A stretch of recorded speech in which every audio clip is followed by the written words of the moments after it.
Yeah,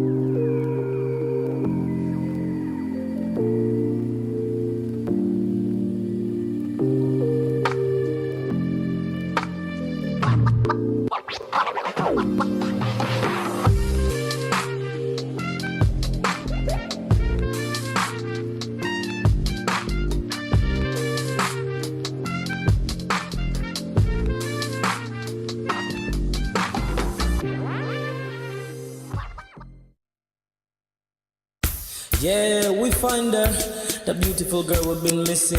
We wanna have her kissing. We find her, now we in love. So I got so the remix. DMB, Tuck Spice, remix.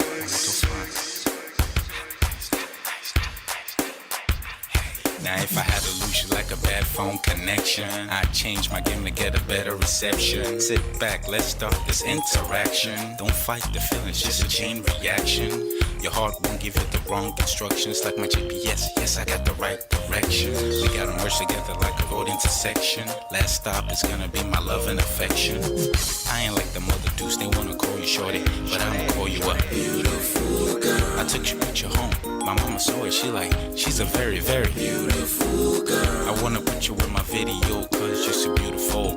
You're a beautiful girl. So when you hear us on your radio, turn up your stereo. It's beautiful girl. Gotta find a shorty, what's worth of a lady. It's nice but maybe doesn't look like 40. It's taking a little time. I wasn't seeing no signs, any traces of my baby. Who's gonna be my baby? But I thought I'm gonna take my time within a juggle of fun eye. I saw a shorty passing by. She's got this very pretty smile. It was right at the bus station. I tried to make a conversation, holding her arms, feeling so charmed. I felt the sensation. It's been a while that I've been trying to find a beautiful girl. Now I realize I found me a beautiful girl. She's a model, she's so fine. I just wanna take it by. Beautiful girl. Sparkling eyes are killing time. I found me a beautiful girl. My wish came true when I saw you, girl. God must have blessed me with your beauty, girl. Looking so right from your head to your toe. Shaped like a cocoa bottle with a smile of a queen. My queen to be, you my destiny. Got a body of a goddess, such a beauty, I'm impressed. And I'm never in distress. Come on over and be mine. Been searching for a man and now all the cats keep looking to mine. With a sexy walk and a sexy talk, she must be from a planet called the sexy world. I know I ain't tripping, better yet I'm thinking put a ring on the finger, we look good together. Take your place in my heart with your beauty, I'ma say that I'll never turn away. Who would think I'm in love? So the way she smiles at me just really makes me weak. The way she speaks to me just really make me go so weak. Keep staring in her eyebrows. All I kept on saying is wow. Your beauty shines and breeze at night. All I really want in my life. Oh yeah. It's been a while that I've been trying to find a beautiful girl. Fine brown eyes. I found me a beautiful girl. She's my model, she's so fine. I just wanna take it. Beautiful girl. Sparkling eyes, killing tight. I found me a beautiful girl. Yeah, beautiful girl. One beautiful girl, yeah. Beautiful girl. Damn.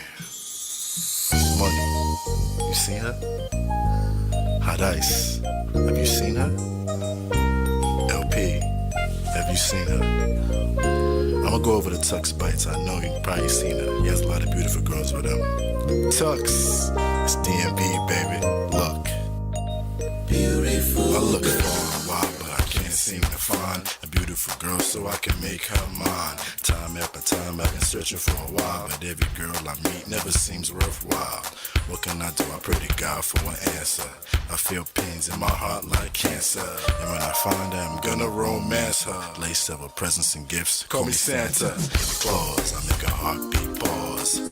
That's my girl, homeboy, not yours. The girl of my dreams, she's more than I ever thought. Show me Aston Kutcher, I I think I'm getting punked. She's what I really want, so I'ma go get her. Since I'm a go getter, you know I'm gon' get her.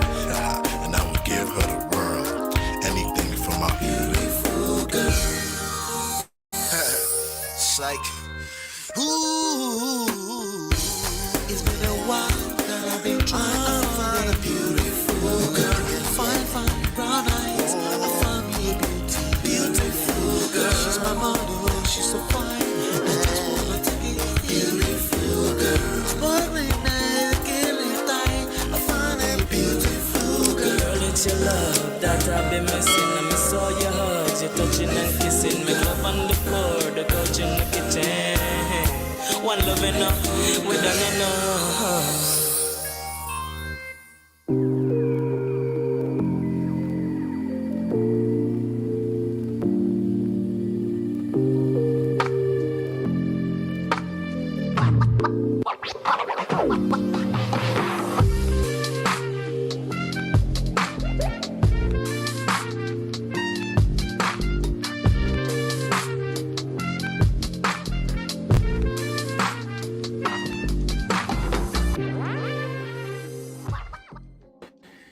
Ladies and gentlemen, welcome back. Ladies and gentlemen of Prestige, welcome back. Monday, my down day, my simmer day, my rest day. I want to spend it with you. Welcome back. My name is Ola, coming to you live from my Empire Pro Studios. How a day? How's everyone doing? Everybody good? Did you have a good time during the weekend? How was your weekend? Welcome back.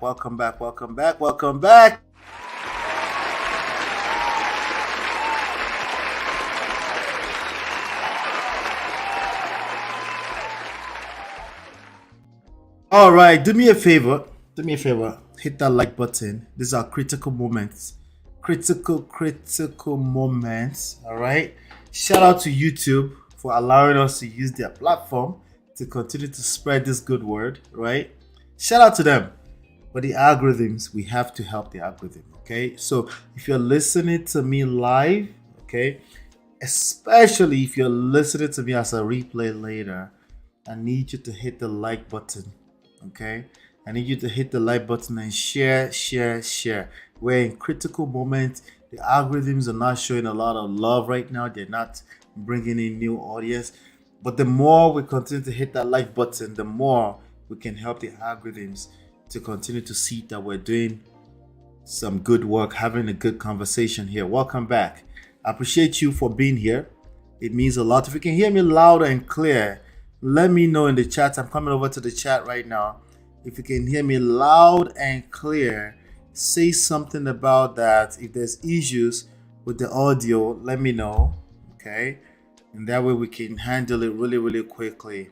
I appreciate you. Let me just go ahead and do this right away. Let's do some let's go over some house rules. Welcome. I see D-Love. Good to see you. How are you? Good to see you. Welcome. Lady Navarre, good to see you. Gomez, good to see you. All right, loud and clear. Awesome. We have very important topics to cover today.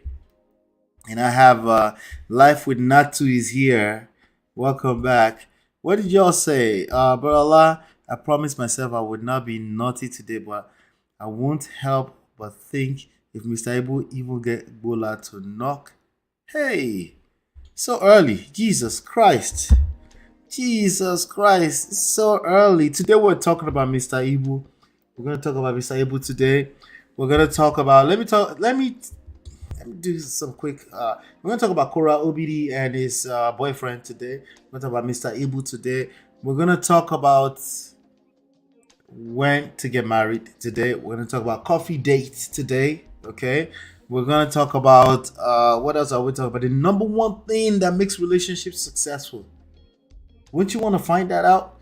Yeah, we're going to talk about that today. And 5 places to meet your life partner. We're going to talk about that today too. All right. Welcome, Natu. I see some people are coming. Hit that like button. See, when you hit the like button, it spices the thing up. So help me hit that like button as you're coming in. I do have, who do I have here? I have Life with Natu. Good to see you. I have Blessing Omori Onoriobe.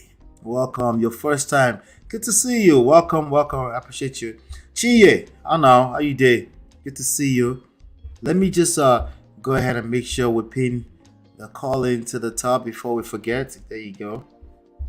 And then also we have who else do we have? We have Fumi. Fumi, good to see you. Fumi Ayodeji, welcome. Good evening from Ireland. So it's late night already on your end, right? Welcome back. Welcome back. All right, awesome. So let's go over some house rules. Over here we talk about relationships, we talk about power, we talk about seduction, we talk about attraction, we talk about emotional intelligence, patience, and love. And then if we have time, we'll talk about marriage, right? And just in case, again, I'm highlighting and see we'll put some light around it, right? The books, okay? If you want access to the books, all you have to do is go to, let me see here. Those are my books, okay?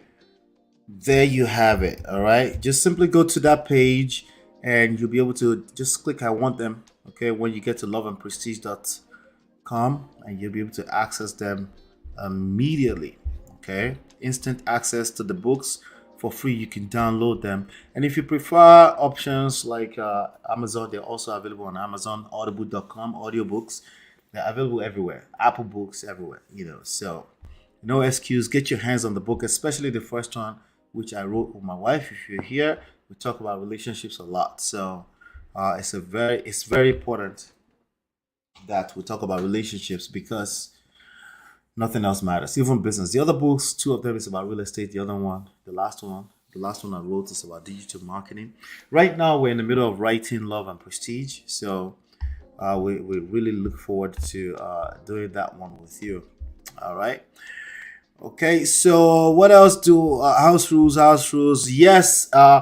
Coaching is available. Personal coaching is available. There's only so much personal stuff we can talk about on these platforms, right? Obviously, we have to keep certain things confidential when it comes to personal clients, So, and also there's a certain level of the conversation that we just never get to when we're talking in generalities here. We try to avoid that, but we have to. We try to give enough examples, but there's only so much. So if you feel like you still need coaching, just go to lolaandola.com/coaching. That's where you can access that. And if you want to join the notification gang by way of joining the Prestige family on WhatsApp, that's the link. And also you can see all this information scrolling on the screen throughout the show. All right. And if that link doesn't work for you, you can send a WhatsApp text only to this number and we will get you inside. All right. Welcome back. All right. So let me see who else I just walked in. We have Angela is here. Welcome. Oh, you like the light? The lights were always on the floor. I just literally a few minutes before I decided to lift them up. But thank you. I appreciate that you appreciate it. All right. Good. Gomex, good to see you. Liz, good to see you. All right. If you're here right now today, 20 of you watching me right now, I want you to know that you're very, very special to me, okay? It's not that the days that we have the 140 people watching that it's not special. It's just that we have a mission here that's longer than any short-term success, okay? So hit that like button as you're coming in, okay? We have a mission that's long-term here, okay? So stick with me. We are going somewhere, okay? So I appreciate you. Thank you so much for being here. If you're any one of the 22 people watching me right now. All right. So today I wanted to bring up the Mr. Ibu stuff, okay? I want to bring up the Mr. Ibu stuff, the Mr. Ibu story. Basically over the weekend, we broke it here on Saturday, we spoke a little bit about it on Saturday. And I'm just going to do a quick recap and bring us up to speed with some of the characters in this funny Mr. Ibu story. Mr. Ibu is a Nigerian comedian, many people's favorites, right? And but in recent times, he had been sick and on and off, not getting jobs and stuff like that. And, but also there's this girl. We'll cover, I didn't know it was the same girl. Mr. Ibu's daughter. There was a girl who covered that story here some few months ago, maybe some few weeks ago. By the way, give yourself a hand. If your first episode was the Bishop episode. I want you to give yourself a big round of applause right about.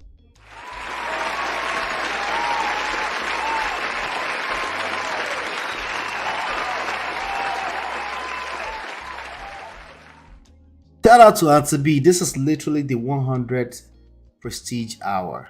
Okay, number 100. Can you believe it? 100. We're working. Okay. All right. So, speaking of, we're talking about Mr. Ibu, right? So, Mr. Ibu, that basically started doing what do you call it? Skits, right? With this girl, Jasmine Chioma. And she's now popularly known as Mr. Ibu's daughter. Come to find out just in the last few days that she's quote unquote adopted. But sounds like it's adopted as a girlfriend. Okay, no. Adopted. So different from blue, bulaba. Sound like she was adopted as an adult. Okay, pause. Adult, yeah, like a grown person. She was already a grown person before she was adopted, right? So it's quite an interesting thing to watch over the weekend. Basically, they came out on the scene of social media. They decided to bring online monitoring spirits into their matter. All right, so the first person, which was Mr. Ibu's actual wife, the wife that's basically married to him right now with 3 kids, decided to use Gist Lover to drag him for not bringing money to the household and all this kind of stuff. She's suffering with these kids. He wants to delete her. He wants to beat her up and all this kind of stuff, all these accusations. And then before we know it, they decide to do some kind of damage control by overreacting to it. Who is they? Mr. Ibu and his girlfriend. No, sorry, not girlfriend. Sorry. Adopted girlfriend. No, sorry. Adopted daughter. Adult daughter. This chick who got married to somebody in the Yankees. Remember that story? She got married. That's the same person, right? I'm not sure, to be honest with you. She got married to the same person in the Yankee, right? And and then broke up within 2 months or something like that because it was completely terrible. But anyway, these people, you know how them be, right? But that's what we're talking about. So basically, within 24 hours, as I was about to go live with the actual show, which I was covering, which when I cover these stories, I don't cover them because they are just trendy. I cover them because there are lessons, particularly relationship power, seduction, attraction, emotional intelligence, love and patience type of lessons in them. Okay, so I can literally pick up this story like 20 days later. Some lames will come here and say, this is still, why are you talking about it? We're not talking about, you're on the wrong platform. We could talk about this anytime because these lessons are real and in real time always, no matter what era you live in, But of course, we leverage the fact that the news is trending at that point to continue to grow our audience. It is what it is, right? So that's where we are with that. But let me do some quick shout outs. So I have the reconciliation happened like literally 2 minutes before I went live, and one of our regulars came and said, "Hola, it looks like they came back together." I said, "Yeah, but it doesn't matter. We have news." I gave them a round of applause that they came back together, but we have more to talk about, and we're going to cover it today. All right, we're gonna cover all of that today. So let me see who else is watching. I beg, give it likes. Thank you so much. I appreciate you. Thank you so much. I'm being told the likes are low. Let me see. Let's see. Let's get that likes up to 25. Thank you so much. It's at 15 right now. Let's get it up to 25. I appreciate you so much. All right. So yes, 100 episode. Yes, Bishop was your first. Oh, God forbid. Not literally. Just all right. Allah, you don't come with. No, I'm trying. Let's see. I watched it on Daddy Free Show. Man, longest story. Yes. So we're not going to get into too much of the stories. I just want to bring us up to speed with the quote-unquote reconciliation that they did. Shout out to Daddy Freeze. I'm going to play back within fair use guidelines of some of the reconciliation moments. And You would tell me if you think it's cap. If you think it's cap, or you think it's the, whatever it is, But we're going to talk about that. Shout out to Shola. See, Shola, the wife needs to get a job. Welcome, Shola.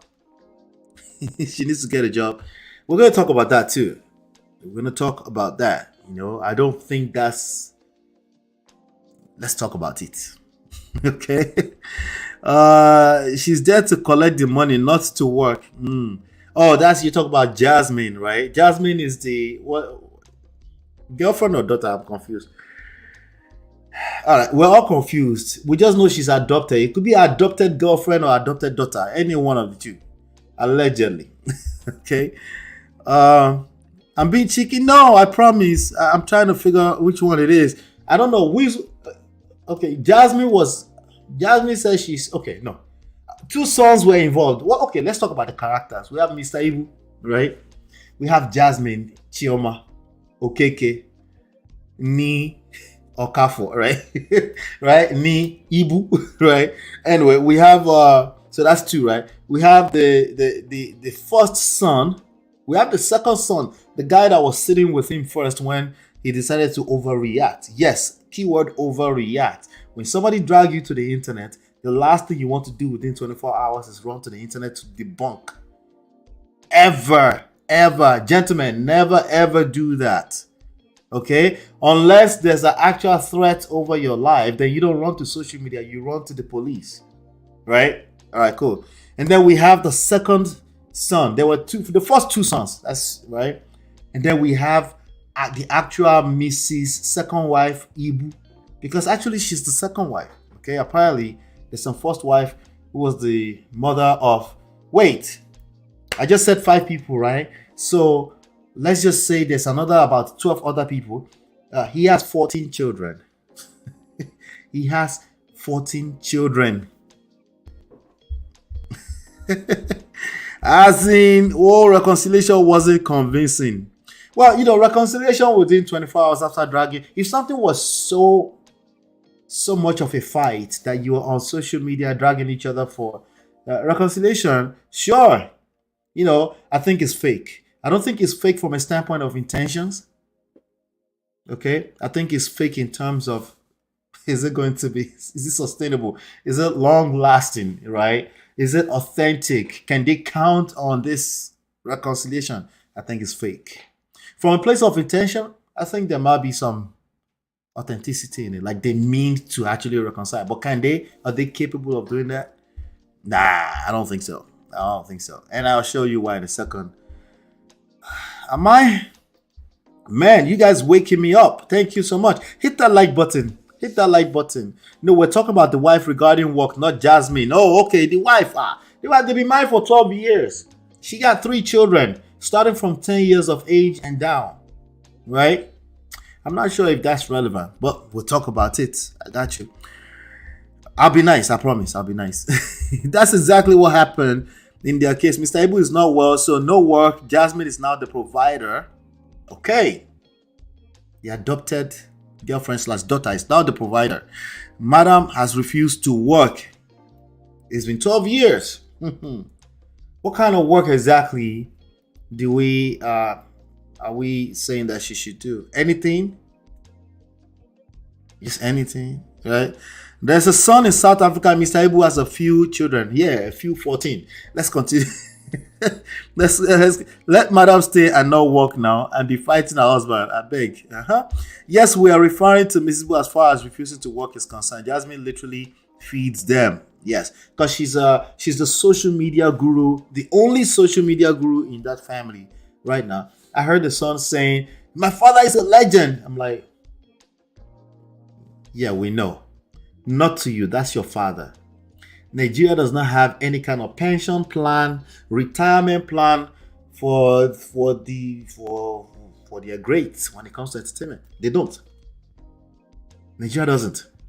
If you fall sick today, AB. Listen, anyway. Yeah, 14. The current Mrs. Ibu have 3 children. Yes, correct. Is allowed to have 14 now. Yes, of course. Of course. Anything I say here by the way, it's easier said than done. Anything I suggest here is particularly for you that you're listening to me to consider. They are always easier said than done, but they tend to have the greatest reward. Okay, particularly from a place of emotions. Okay, I am not your expert when it comes to anything physical. If you feel like your life is at danger, anything like that, you need to call the police. If you feel like mentally you're not there, you know, fit do work. If you know fit do work to build yourself mentally, I am no clinical psychologist or anything like that. You need to seek proper counsel. Okay, I may be able to over time. I will enlist some people here that I can connect you with that you can do your own due diligence. Okay, but coaching, you're capable, but you know you need some little help here and there. You need accountability partner. You need a laid out plan, a strategic plan to get the results you're looking for in your personal relationships, in your business. Then we can talk about coaching. Okay. Anything as long as it's honest labor. Anything, honest labor. How easy is that? You've been a homemaker for 12 years. Suddenly your wife is, this is the part that some people don't consider. When they want to marry a big guy, just imagine Mr. Abel 12 years ago. It was everywhere, right? They were calling him to every job. He was much younger. He was much more agile. He could run to sets, to do work here and there, corporate one here and there. But you know, everything, literally everything gets old. Everything gets old, right? But when these young girls want to get with Babalo, they want to get with an older person. It's nothing wrong with 15 years gap. It's nothing wrong with nothing. You're right. Nothing is wrong. But you go collect. Okay, you will. All right. I'm telling you. Not that type of collect. I didn't mean that. I wanted to be nice. Woto. That one, the soft collect. Yeah. Right?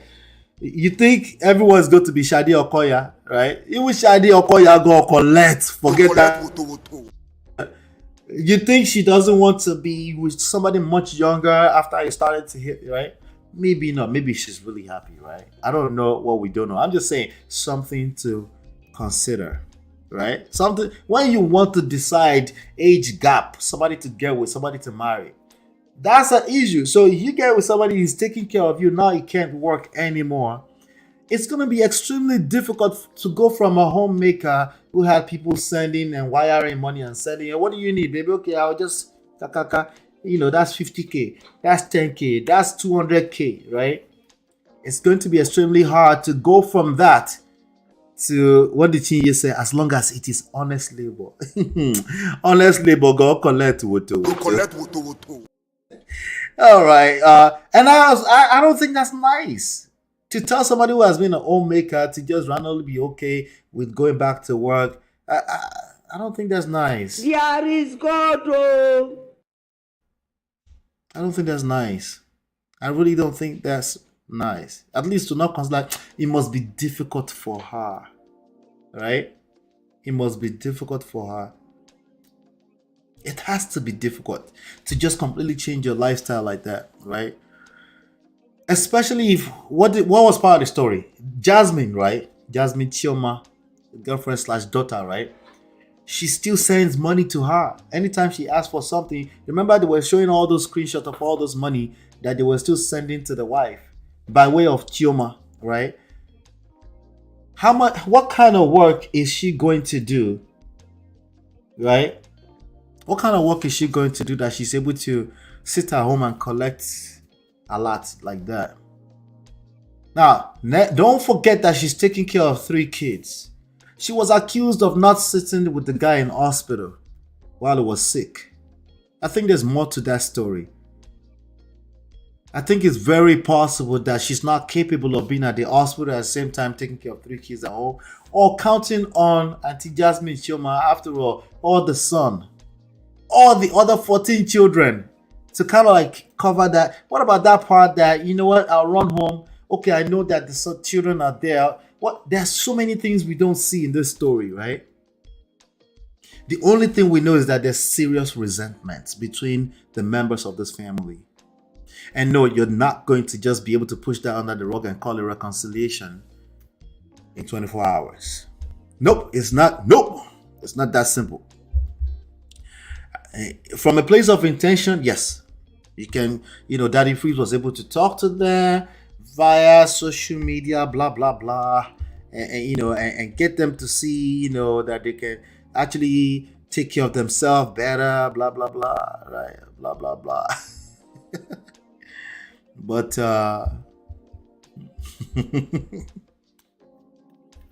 Wahala. Anyway, that's Jasmine right there. That's Jasmine and Daddy Freeze smiling. They're about to reconcile. We're about to go over that really quickly. Hit that like button for me really quickly.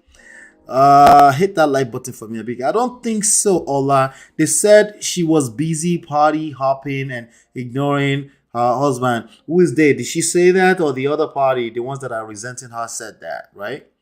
Let me tell you something with relationships. People will see you at one party. I'm not on our side. I'm just saying these are things to consider, right? I'm not on anybody's side. I'm just on your side here. I want you to see beyond the obvious, okay?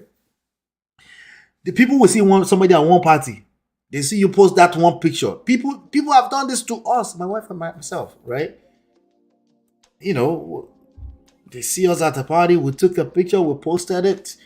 3 months later, they see it, but they notice that they've seen it. But typically, other people, when they get married, they tend to forget about all kind of socializing, right?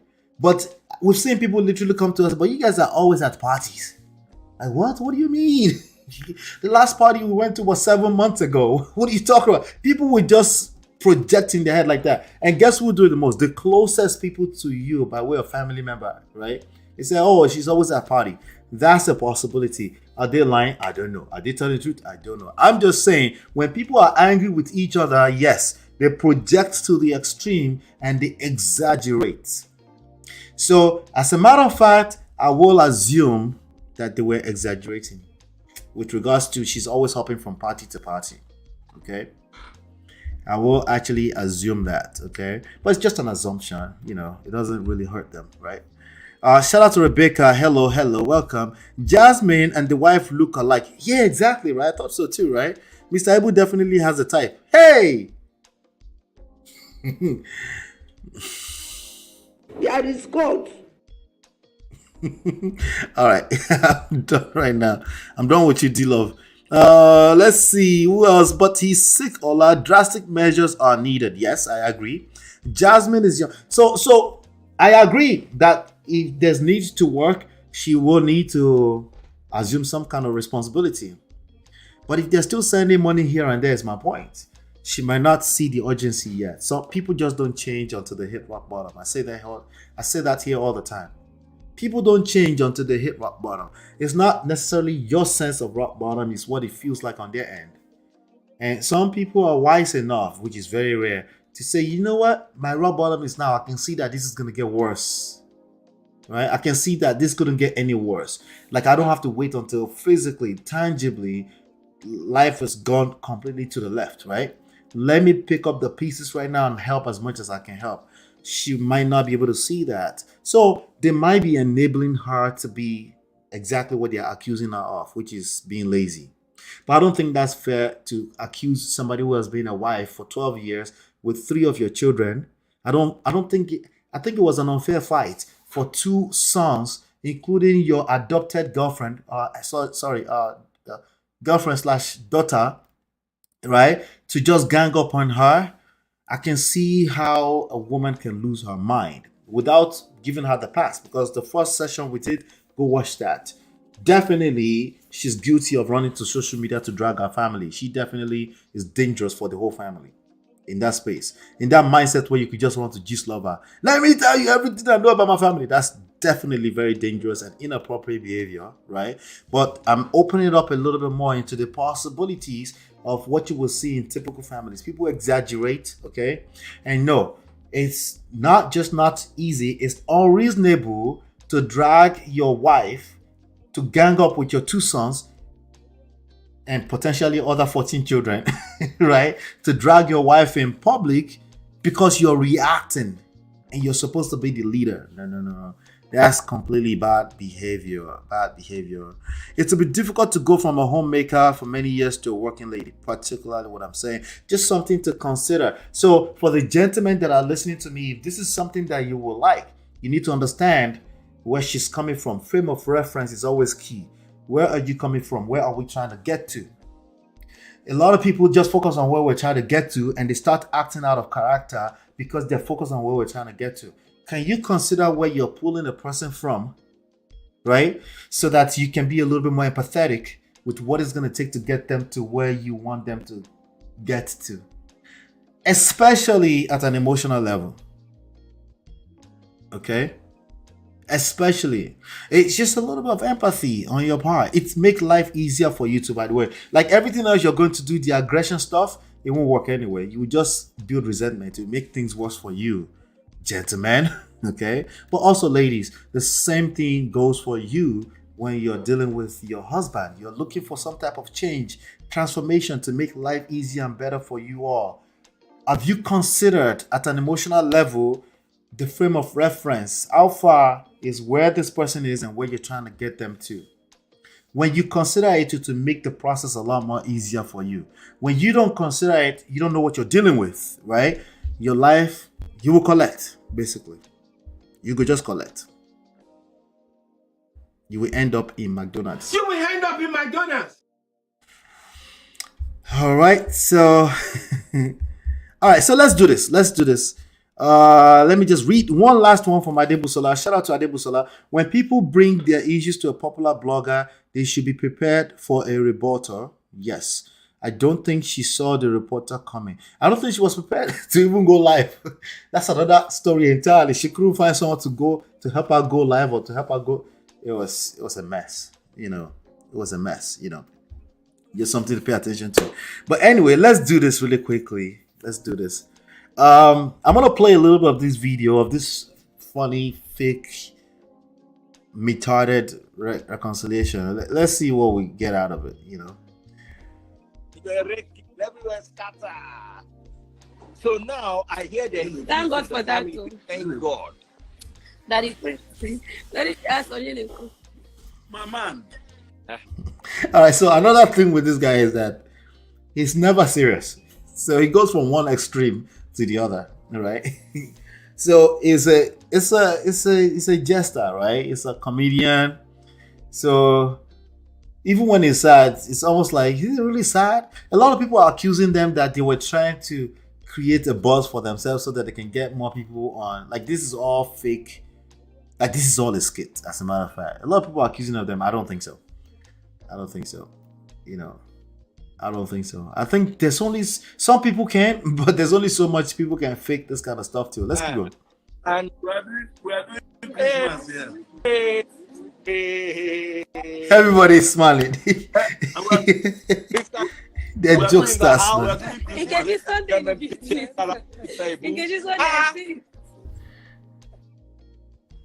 We're doing Christmas. Oh, family don't gather. It's your handwork. Hey.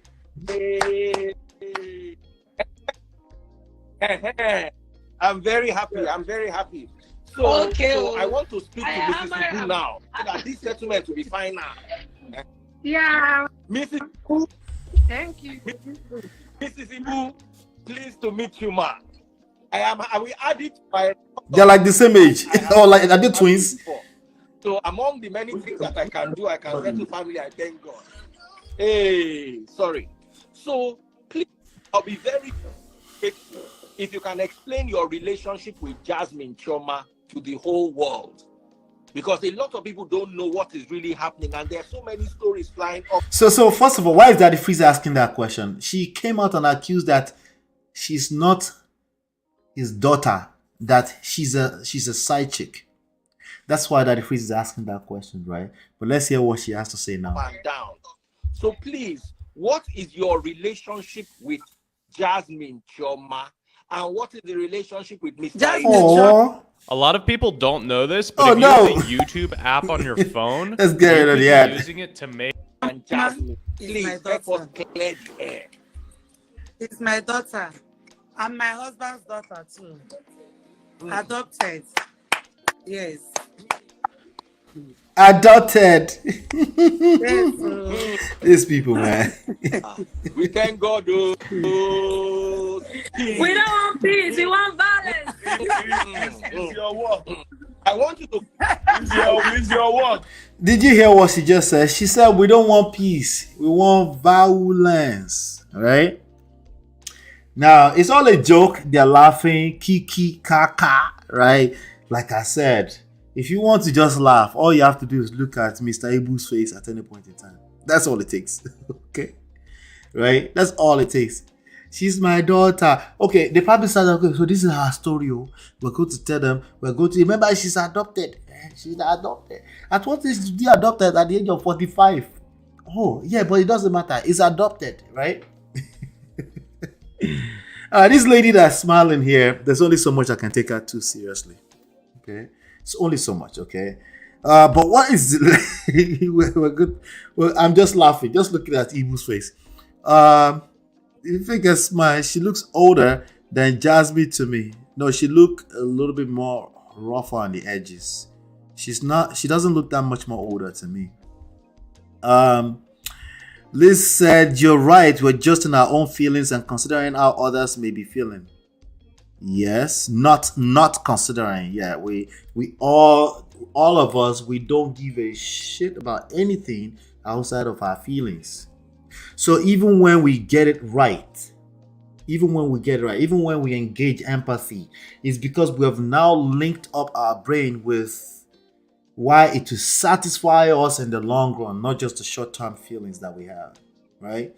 So even at that, when you call it selfless, oh, let me just do it. No. Stop the cap. It's because somebody has spelled out the value of the long-term goal of bringing everybody on the same page, which is always much more beneficial, right? Because long-term, it's a test of time, test of all the whistles and the bells and the whistles of everything. You make sure that everybody's good, everybody's happy, right? Short term is just your feelings, and you might actually be hurting yourself in the long term. So I tell people, if you're feeling some type of way, drink water, jebure, go and take a shower. You don't have to overreact, because if you do, there's an extremely good chance you will hurt yourself in the process, especially when we're talking about emotional matters. Yes, even when you're right. Okay, just in case you don't. You're right. Yep. So let's get through this. We don't want peace. We don't want violence. We want peace. Now, me, I want a favor. She does seem young. I have to keep live on this camera. He has children, and his health is not strong. Please, he also needs your support. I know some people send something. So this is Daddy Freeze appeasing her to, hey, he needs your support, all this kind of work. I think it's unfair accusation of the young lady. I think even if that's true that she needs to work, there's a better way to do that. I think it's very, very unfair. That particular part of the accusation is very, very unfair. That she hasn't worked, she's lazy, she's jumping from party to party. That one is just painting her badly. She might be a socialite. She might be a party person. I'm not saying she's not. I'm saying that you knew she was. I'm saying I think it's more like you're trying to paint her badly. They were trying to paint her badly on that day. And it's no surprise that it's coming from the sons. The sons are kind of like there's a jealousy between her. She never wants the older sons to be posted on social. You're old people. You're old children, literally in their 30s, right? 30s, 20s, something like that. And you're competing with... It's possible that she might be vicious like that. They exist, by the way. Women that would just no, let's not post all the other 14 children. Let's just pretend like he never had 14 children. Or wait, 11 children before me. There are some ridiculous people like that. There's some slow people like that. But if I isolate it a little bit into what I saw between them, bouncing between Daddy Freeze platform and Gist Lover platform, like they just want to paint her really badly. They were doing everything and yes, there's evidence of jealousy between the older family right? Which is still his family, which is a terrible behavior. If you are a second wife, you need to continue for the rest of, you need to know that you subscribe to continue to acknowledge the rest of the family of the person you married. It's bad behavior. But I don't know if you can listen to me the way I'm preaching. So, right? Because, jealousy is a bastard. Envy and jealousy. So it's possible she was doing that, but it's the responsibility of the husband to put the house in order. No. Listen, it's not his fault. There's a difference between fault and responsibility. It is his responsibility. He needs to hold himself responsible for keeping his household in order, regardless of how big it is. It could be 300 children, like Obalate or like Begyofor. It could be 14. You're responsible for every single one of them. And if you don't feel responsible, you will collect, because they will drag your name in the mud. It's just the way these things work, If they have your name, they will drag your name in the mud. Even those that don't have your name will drag your name in the mud. You will collect. The more you spread yourself too thin. It is what it is, right? All right. So there are a couple of let me see here. Let me play it a little bit more. Please, can you confirm How much were we able to confirm see from his yesterday? account? Confirm now. No, check now. So this is why people are accusing them that this was about collecting money. That if we spent a lot of time on trying to collect more money for them. Divorces that I had. He had 3 divorces. Jesus. Anyway.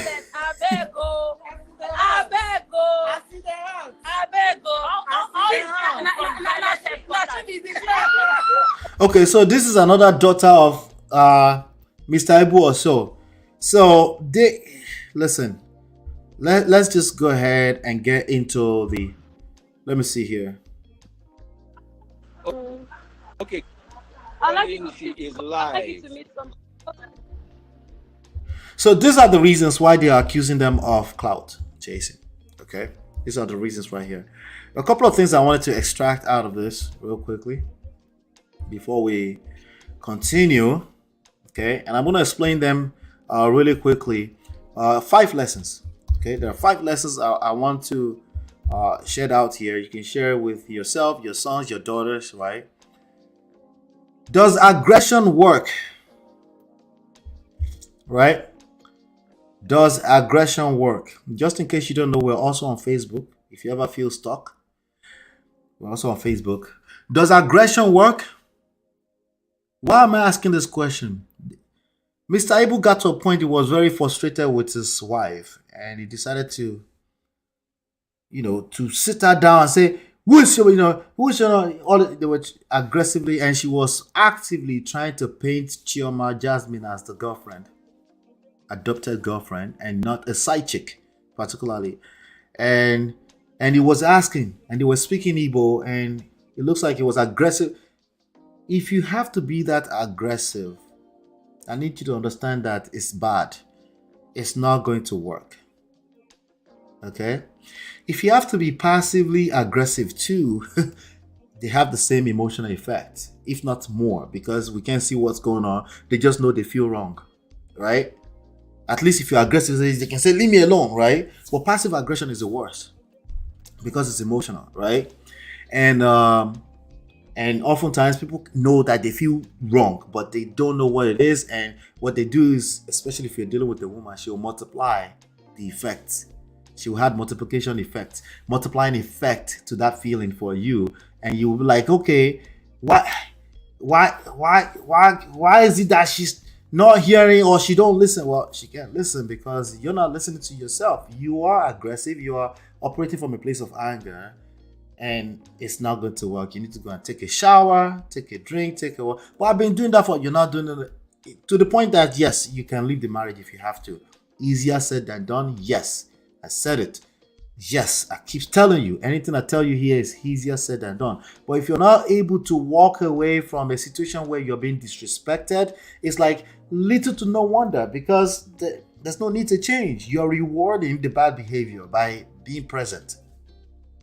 And being able to walk away doesn't have to be a permanent decision. But what if it's not a permanent decision, but the other person makes it permanent? That means you're operating from a place of fear. Maybe that's why, again, they're taking you for granted. Okay, you need to be able to let go. Not just let go of a person, but let go of the funk, the moment, the need to be right, the need to prove yourself that you're right. You are a man of procedure telling you that you are already right. You don't need. You're right. You don't need that validation. Let me keep it moving speed because we have a lot to cover today. Okay, we already talked about this, but let's cover it really quickly. Right? We already talked about this one right here. Is the wife a lazy woman? Right? We already talked about this. She could be a lazy woman. Yes, of course. She could be a lazy woman. It's possible. But just because they said it doesn't make it true. And I think that's the least of the issues. The biggest of the issues is that how do you get the woman, the cards you're dealt, to the outcome you're looking for? That's your biggest issue. Now listen, if you married a lazy woman, you married a lazy woman. I don't know what you want me to tell you. You're going to change her overnight at the age of what, 30 something, 40 something, to become unlazy? That's still not going to take 24 hours. And it's not going to take Daddy Freeze just saying, we need to know. It's going to take a lot of influential power. You need to have influence. Okay? You need to understand influence as opposed to control. Okay? If you don't understand power and influence, you will make these issues worse for yourself. If she's a lazy woman, you call her lazy, you will multiply the effect. Because how do you want her to feel when you call her lazy? Right? How do you want, if an actual lazy person, right? Like, let's say you're right, like you're absolutely correct, right? You're right. Let's say they are lazy, right? And then you now say, you are lazy, you need to help me. What outcome do you expect from that? Right? What outcome are you expecting? You think they're wise? You got think about it deeply, right? It's not going to be positive. Okay, she's going to resent. She's going to start counting how many times, because in her own experience, she doesn't think she's lazy. She will start to count. This is what I did. I did this. I helped this. I helped that. And then you be like, but I need. It's just an argument, right? As opposed to empathizing with wherever she is and saying, all right, babe, I love it when you support me. So I need you. I need your support a little bit more in this area. This is what we're working on. However way you do it in your word, it doesn't have to be my exact words. But the point I'm saying is that you need to acknowledge how they feel about whatever it is you're describing. If you call it lazy, that is an insult. It's going to be received as an insult, even if it's true. If she receives it as an insult and she has 3 children for you, nothing good is going to come out of this. I don't know if I'm clear. Am I clear on this? Nothing good will come out of it. Indy Tony, shout out to you. He says, yes, Mr. Ibu said the word. I feel it's not right to call a homemaker a lazy woman. It's inappropriate at all levels. It's inappropriate. But what if she's truly lazy? She's lazy. I said that. If she's truly lazy, you're right. We're talking about the outcome you're looking for. What results are you looking to create here? If she's truly lazy, you're right. Mission accomplished. Is that it? You want me to agree with you that she's lazy? Okay, you're right. Right? What else are you looking for? All right. Let's go on to the next one. It's an unpaid job, literally. I don't care how much money you're giving to her. Okay. All right. Number 3 lesson that we really need to extract out of this Mr. Ibu story.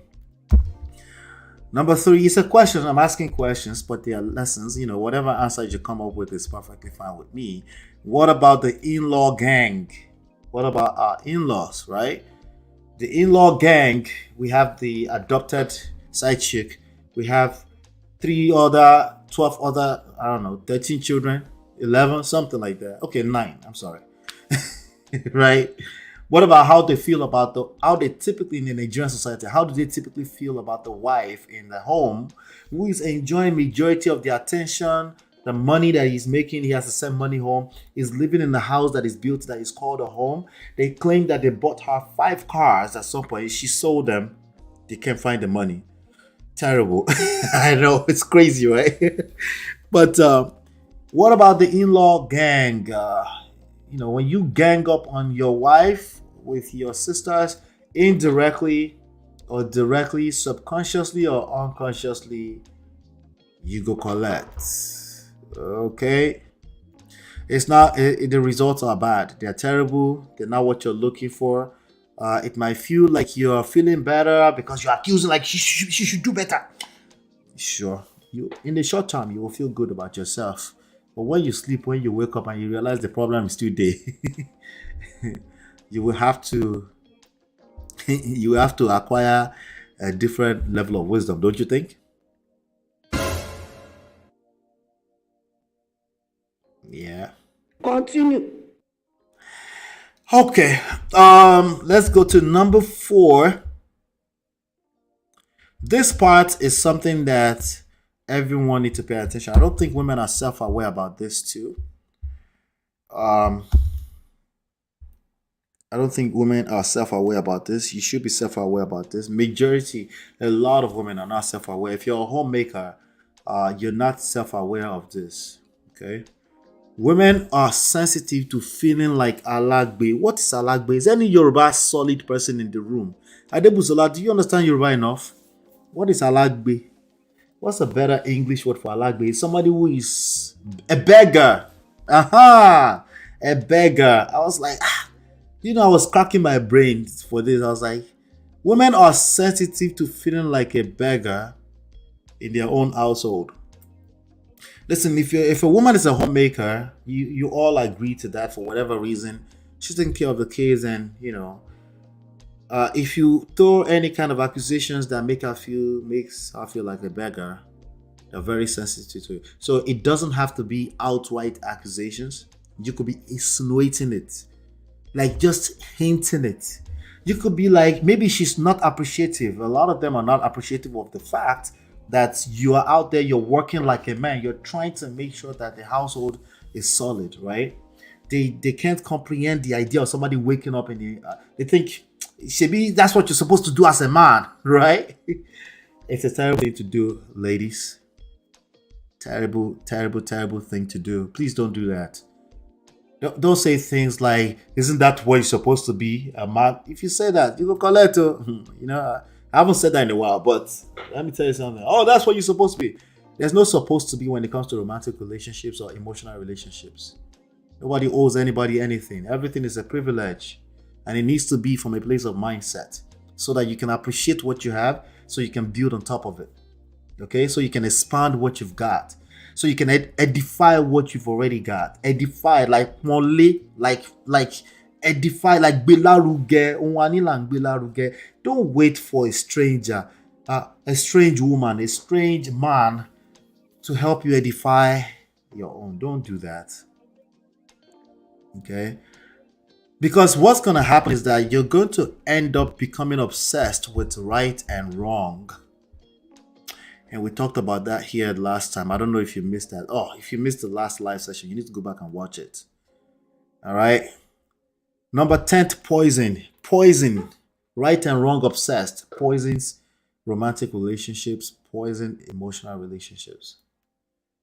You just end up start to accuse the person of being, they didn't do the right thing. They didn't, because in your mind, you're like, isn't that the right thing you're supposed to do as a woman? A woman, that's woman's responsibility anyway. Like, you move like that, if that's your mindset, it will get worse. It will get worse and worse and worse. Okay.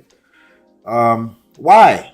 Because there's no paycheck on Friday. What do you want me to tell you? There's no paycheck on Friday. But I say she gets a lot from me all the time. I know, but she can't. It's probably harder for her to value that because she's probably operating like you too, right? She's thinking like that's what you're supposed to do.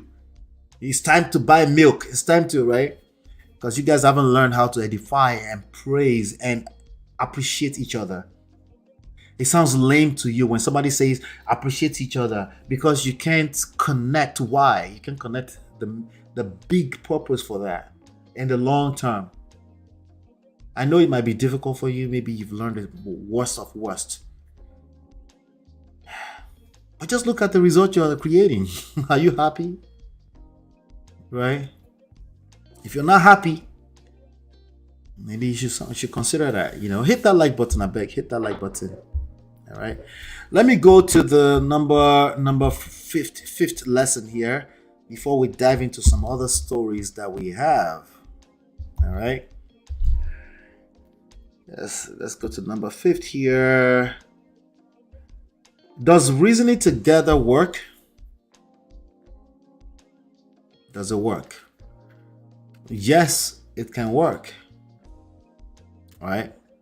But I had an extension to that question in the middle of crisis. Can we just reason together? Somebody's your partner. It could be your husband, it could be your wife. They're caught up in their emotions. Right? And you're now saying, let's reason together. By the way, that could come off as an insult. I know, it's like, that's weird. But we're not children. We're all children inside of romantic relationships, just in case you don't know. The best thing in the middle of crisis is to back off. Back off. And if you're going to engage with active listening. Okay? Start with you. Start reasoning. There's nothing wrong with reasoning, right? But start with you. Demonstrate it by example. If you're the one listening to me right now, I prefer it to be the man leading with this. But you are ladies and gentlemen here, okay? If you're the one that engages the idea that this person is not reasoning with me first, engage with active listening and you start to reason. Okay? Meaning you're actively trying to understand where this person is coming from. They're obviously all over the place. They're caught up in their emotions, but there's element of truth in what they're saying, right? And don't hold yourself hostage. You don't have to have an answer right now. You don't. You really don't. There's a good chance you don't have an answer. Okay? Because you're just as confused as they are. Maybe you just happen to be the lousy, loud one, right? In that moment or in general, right? Whatever you're asking for, lead. By example, if you're a woman and you tend to lead all the time in this kind of scenario, it's not sustainable. You need to drag yourself to counseling to learn seduction. Don't try to drag the other person to counseling. If they want to come, sure. But I'm suggesting that you engage individual counseling first. Okay? So that you can at least understand what you're dealing with. Human emotions they're not your mate. So it's not, if you're stuck on right and wrong, you go collect. Yeah. If you're stuck on right and wrong, am I saying right and wrong doesn't matter? No, it matters. I'm just saying the person that you're trying to explain what is right and wrong to, they feel like they are right. Okay? And I know that's kind of confusing. Okay? But if they feel like they are right and you tell them they are wrong, how do you want them to feel? How, Sway? How do you want them to feeling? The only thing that matters, the only thing you're concerned about, by the way, no matter how much you're capping over there. Stop the cap. Anyway, let me see. Yeah, that's I wanted to share that really quickly. Let's see. Accountants say shout out to Accounting Analytics Academy. We may say she's lazy, but she has been accustomed to, that's what I'm talking about. Accustomed to being a homemaker when her husband was financially stable and is still striving to maintain that lifestyle. Yes, you need to have empathy for this very simple fact. Okay, I understand. You don't want to have empathy for the person. But the reality is that this is the reality. You need to engage that reality, process it well before you're trying to pull somebody from point A to point B. Okay? Assuming you're right that point B is hardworking and the point A is lazy. You can label it whatever you want. What I'm saying is that your desired outcome, if you don't start to understand human emotions, it's going to move further and further away from you. People don't give a shit. They don't. I'm telling you, men and women. And it's even worse when a man is caught up in their emotions because it's misplaced. Feminine energy. It's just a terrible sight to see. Okay. The husband is unwell and the wife lacks the financial means to provide for him. Based on what I've observed, the wife is unable to care for the husband and they have a strained relationship. They do. And not just between the husband and the wife, it's extended beyond the two of them. In times of high emotion, it's best to cool off before reasoning together. Yes. If you're accusing somebody of not being able to reason, there's a good chance. I'm guilty of this. There's a good chance you're not reasoning. You're discounting the fact that people are caught up in emotions. That is a fact of life. If you're really truly that logical, you would understand that the biggest variable is emotions. Okay? Yes, it works because two heads are better than one. Maybe you understand better now after I've explained it. Right? If two are reasoning. Right? If you are reasoning and the other person is whatever you want to call it, whatever you label it as, if there's division, your own reasoning is not good enough. In the poto. Right? When everyone do their part, it makes situations better to navigate. When you do your part, Tima. When you do your part, when you do your part, it's very important to refocus back on doing your part. Okay? If the other person is not doing their part, stop doing any form of transactions with them. You do have options. Okay? Engage your other options. The number one option is that you have to be willing to walk. The best position for negotiation is to be willing to walk away and mean it. It doesn't have to be a permanent decision, but people are not able to give you respect that you're not able to give yourself. People are not able to love you at a level that you're not able to love yourself. People, yes, including the person that claimed to love you. This is when you start to collect and you realize that, I am a nikao. Right? Like, why can't people just reason? I know me and you were on the same page.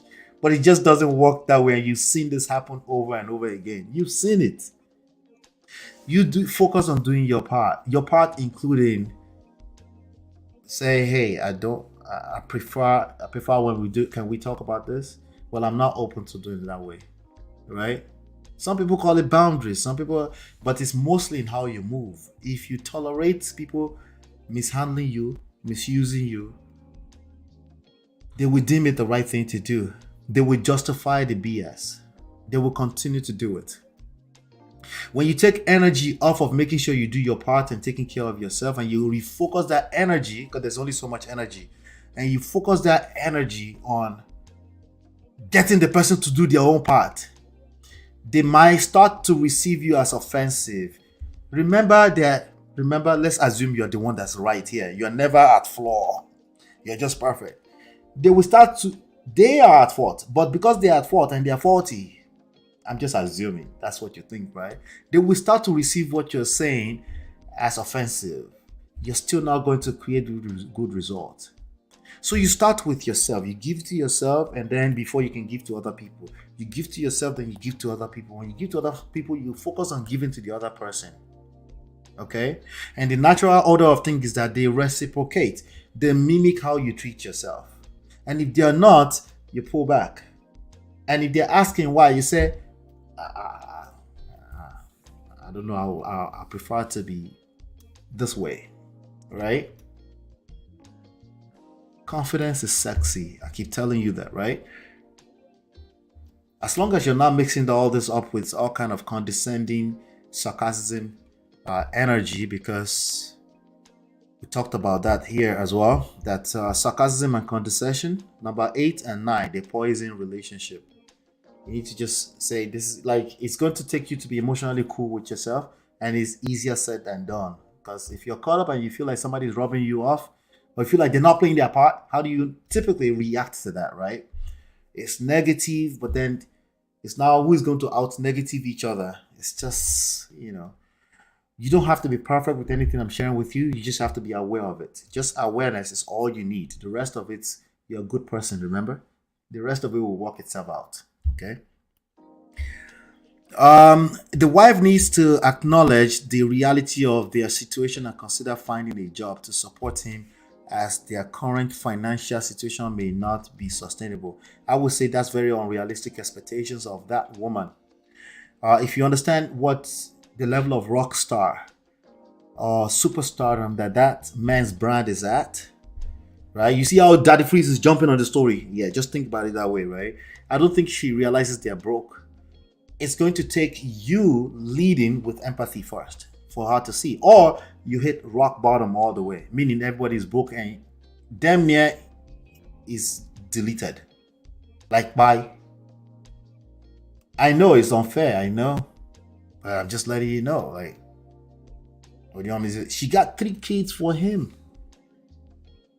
She's not, the comprehension that she will need for what you're saying, she will receive it as you're calling her lazy. It's going to be negative altogether. If she can do it, if she's one of the exceptions, a few exceptions out there, that will be like, you're right, I need to go back to Ojaba and just start selling tomatoes and whatever I can sell. Because even no matter, a person who is 30, 40, they've never run a business before, she's probably ruined every money that, you forgot the accusation, she sold 4 cars, they don't know where the money is. Right? I think what's needed in that situation more so than ever before is not understanding from the wife, is for Mr. Able to regain his masculine frame back in that family. I think everything else will fall in place. If he's continuing to be frustrated to the point where he leaves the house and come back with aggression, literally holding her like this, if that's here, you can go to jail, because if you leave a mark on her arms and the police see those arms, if she claims that you drag her on the floor or all this, or you might end up in jail. Are we justifying it? No, I'm telling you that's the reality. Okay? It was ugly. See how she was crying hysterically and showing it to the world?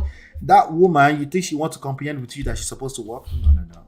I think it's unrealistic expectations. I think the cards you're dealt in life, you need to learn how to work with it. Right? Learn how to work with it. The cards you're dealt, learn how to work with it. Okay? It's literally the parables of the talent. Right? Because if you keep lazy in comparison to what? What are you comparing her to? Right? That's the grass is greener on the other side syndrome, camouflaged, right? Oh, he compares it to another one of your friend's wife who is hardworking, who is ambitious. Women do that to men too. How would you like if they say, my husband, remember the story we covered about ambition here? And the lady who slept with the boss. Yeah, these things are camouflaged. The multiple layers to it. Your best point of leverage is these are the cards I'm dealt with. I'm dealt, right? What can I do with it? Pray for God to give you the grace, the enlightenment, everything you need, all the resources you need to get to that next level is already with you. You already have it, but it's how you deal with it. It's how you deal with it that makes it different. Now, there's some extreme situation there, the minority. But what I'm saying is that you marry this wife, she's giving you 3 kids, and now suddenly you wake up that she's lazy, and you're joining forces with your sons to accuse her of laziness. I think the bigger issue here is not the fact that she's lazy. I think it's unrealistic expectations. Okay? When the family name and legacy is at stake, absolutely. Yes, County. Maintaining her previous. Yes. I agree with this part. She's struggling maintaining their previous lifestyle. Okay, I agree with that part. The part I disagree with you all on is the solution. That's what I disagree with. Hit that like button, I beg. Hit that like button. Okay. Thank you, Gorex. Thank you. All right, we're almost there. That attitude will make the marriage super rocky or end killing the marriage altogether. If it needs to be. If the marriage doesn't need to exist, doesn't need to exist. But you need to focus on yourself. Always. You need to focus on everything self first. Okay? You need to focus on everything else first. What is killing marriage is unrealistic expectations. People marry what they marry and they start to ask for more. Okay? People marry what they marry when they see the reality of what they marry as in people evolve, people change, people are growing in different directions. Some people call it devolving, some people call it evolving, right? And they have unrealistic expectations of life itself. Change is constant. The cards you're dealt is what you need to learn how to deal with. Remember, over here we talk about not just relationships. Let me find it. Over here we also talk about seduction and attraction. You have seductive powers. You can say you don't know how to use it. That's a different conversation. But you have seductive powers. You can influence people to create the outcome you're looking for. They will even do better than trying to control them. It's controlling behavior for the most part when people say do your part. It's based on your perspective. Okay? It's based on unrealistic expectations of the person you decided to engage. Yes, the person might have gotten lazier over time. There's a reason. You still need to know the reason rather than treating the symptom. Right? But keep in mind that everything, your assessment is based off of your filters. I'm saying disengage your filters small so you can understand the other side, right? And then you might be able to, you definitely will find it easier to pull them from point A to point B. It will be a lot more easier because you're coming from a place of understanding as opposed to, they're just supposed to. They're supposed to? No, you're supposed to deal with what you got. Okay? This is where accountability falls in the mud. In the poto. Accountability is you. Hold yourself. Self-accountability, key first. Key number one. Self-responsibility. Be able to take care of yourself. Be self-sustainable as a person. Okay? Including your seduction power, because we try to behave like this is not romantic relationships we're talking about. We try to cap about that. But we're talking about romantic relationships. Nobody owes you anything. They can decide to pull plug on your marriage any minute. They can do it spiritually for 7 years before they actually pull the plug. Who are you going to charge? What's going to be your charge? Right? It's unrealistic expectations. People treat you how you want to be treated. Considering that there's a process in between every processes, and if there's damages to change the course of this big ass ship, you need to factor in that it's going to take time, some effort, some patience, right? Depending on how much damages you've created. If you're going the wrong direction, it's going to take time to change the course, right? If you put all those things into factor, you will just be like, you will stop trying to think it's about the other person. Let me have patience. Let me forgive myself for trying to overweigh myself with so much responsibility. You can't. You're not capable anyway. What you need to do is give yourself that grace. Give yourself patience, okay? Calm down. You don't know what you don't know. There's a reason why they're acting. They're acting beyond just that they're evil. They just want to be evil to you. Most people are not evil. I was hearing a video earlier. Someone said most dudes are just dudes. They're just trying to get the most out of what they've got. And if it looks like value to treat you better, they will treat you better. Okay? If it's valuable to them to treat you better, they will treat you better. Why would a man who is already struggling financially send you a lot through his adopted side chick, even though he's already struggling? Because it's a sense of value for him. It's what makes him feel significant, like the man of his household. He could also say, hey, it's not working. But why is he not able to come to the reality so quick? Because it's much more beyond right and wrong, black and white. There's emotions involved in why a man wants to take care of his household, why a man wants to be a family man. Okay? There's more to it than just do the right thing. We all know what the right thing is. All of us. Everybody, including Oleolosha, including the highway robbers. They know what the right and the wrong things are. Human beings will fall off this pedestal every time you put them on there. Every time. So before we get into the other stories, let's see. Seductive powers don't land. Some for walao. It depends on what you mean by seduction, right? But I'm talking particularly about power and influence. Just understanding how that works. Understanding that everybody cares about something. If you engage what they care about, life will be a lot more easier for you. Okay. So seduction is not. If you understand it holistically, it's not just about kerewa. If that's what you mean. Then that attitude. Okay, we already talked about that. Real question: how do you create that value, self-respect? Which value? Can you be a little bit more specific? Right? Which value? How do you create that value? Which value? Let's while I'm waiting for you to update me on that, let's pay some bills. I'll be right back.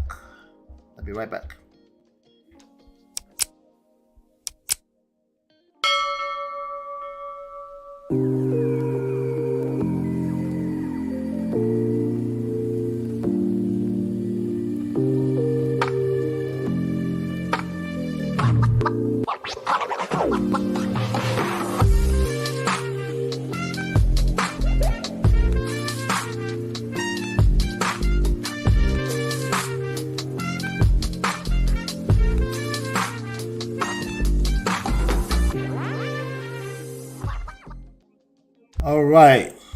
So which value are you talking about? Let's see here. We're back. And I kept coming on here. Uh-oh. Which value are we talking about? Let me come back. I'm trying to look for my window. Okay, all right, we're back. All right, welcome back. You said... Yeah, it's everything. It could be kerewa. But kerewa is just one piece of it. It's basically everything we care about that we want in life. You need to learn your power when it comes to influence and seduction. You can go find the book, The Heart of Seduction, and read it. It's a good book. You said if that person sees value, they will treat you with value. Something. No, if that person sees value in treating you right, they will treat you right. Not because they are doing the right things, because they find value in treating you right. Okay, it's like you duh, right? But it's actually one of the hardest things for human beings to think about. Like, hey, if this person is maltreating you, to treat you some type of way, they don't see value in treating you right, right? So how can you? They don't see value in you to the point that they can treat you right. So how can you increase your value in their eyes? You need to increase your value to yourself first, because if you fake it, you will end up in a poto again. It will be worse. They're mimicking the level of respect you have for yourself with respect to the relationship you have with them. Okay, so something is happening. There's a dynamic between you and that person, and you're showing lack of self-respect, so they treat you accordingly. It doesn't mean it's your fault. It's your mindset to re-engage yourself and start treating yourself better. Okay. Start treating yourself better. That's the first step first. Treating yourself better could be as simple as you remove yourself. I say, no, I will not tolerate that. Some people call it boundary, but sometimes when people draw boundaries, it's fake. It's basically them trying to proclaim value that the other person is not seeing. They're trying to force it. But I need you to see yourself that way first. Then it becomes authentic. Then it becomes even easier to remove yourself from unfavorable situations. And the biggest fear in that for a lot of people is that what if they move on? Well, maybe that's the issue. They can tell that you're afraid that they will move on. Maybe that's the issue. All right? Maybe that's exactly what you need to allow to happen. Because if they belong there, they will stay. They will start valuing you. But the first step is to, again, it's a scarcity versus abundance mindset, right? It's a demand versus supply issue, right? If you're readily available, they will continue to take you for granted. And if you try to force them to what you consider doing it the right thing just because they should just do the right thing, that's unrealistic expectations of human beings. They can't. They just can't. Okay?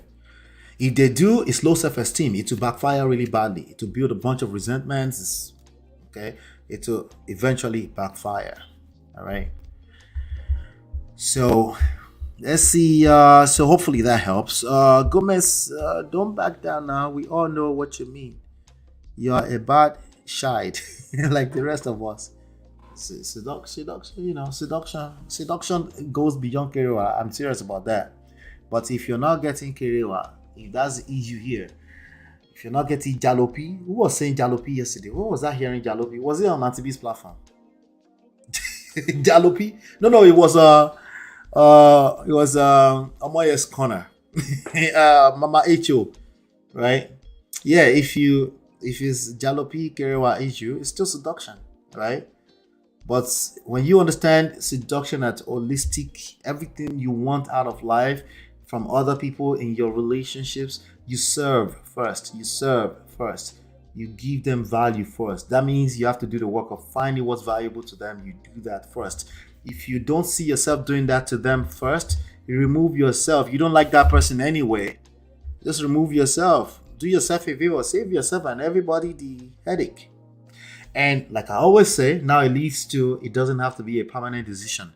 They might just need to see you removed first before they start like, I'm about to lose a whole person that I value. Then you see that there's something to work on, as opposed to just stay there and try to force them to do the right thing. The right thing is to pay them to love you. Right? Do you have a paycheck for them on Friday? No, you don't. Right? Oh yeah, but I'm sending a lot to her all the time.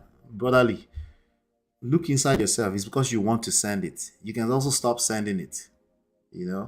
So it's a big deal.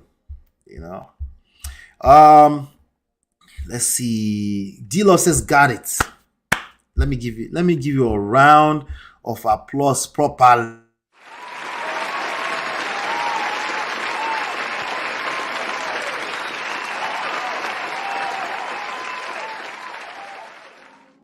Continue. Okay, Mama.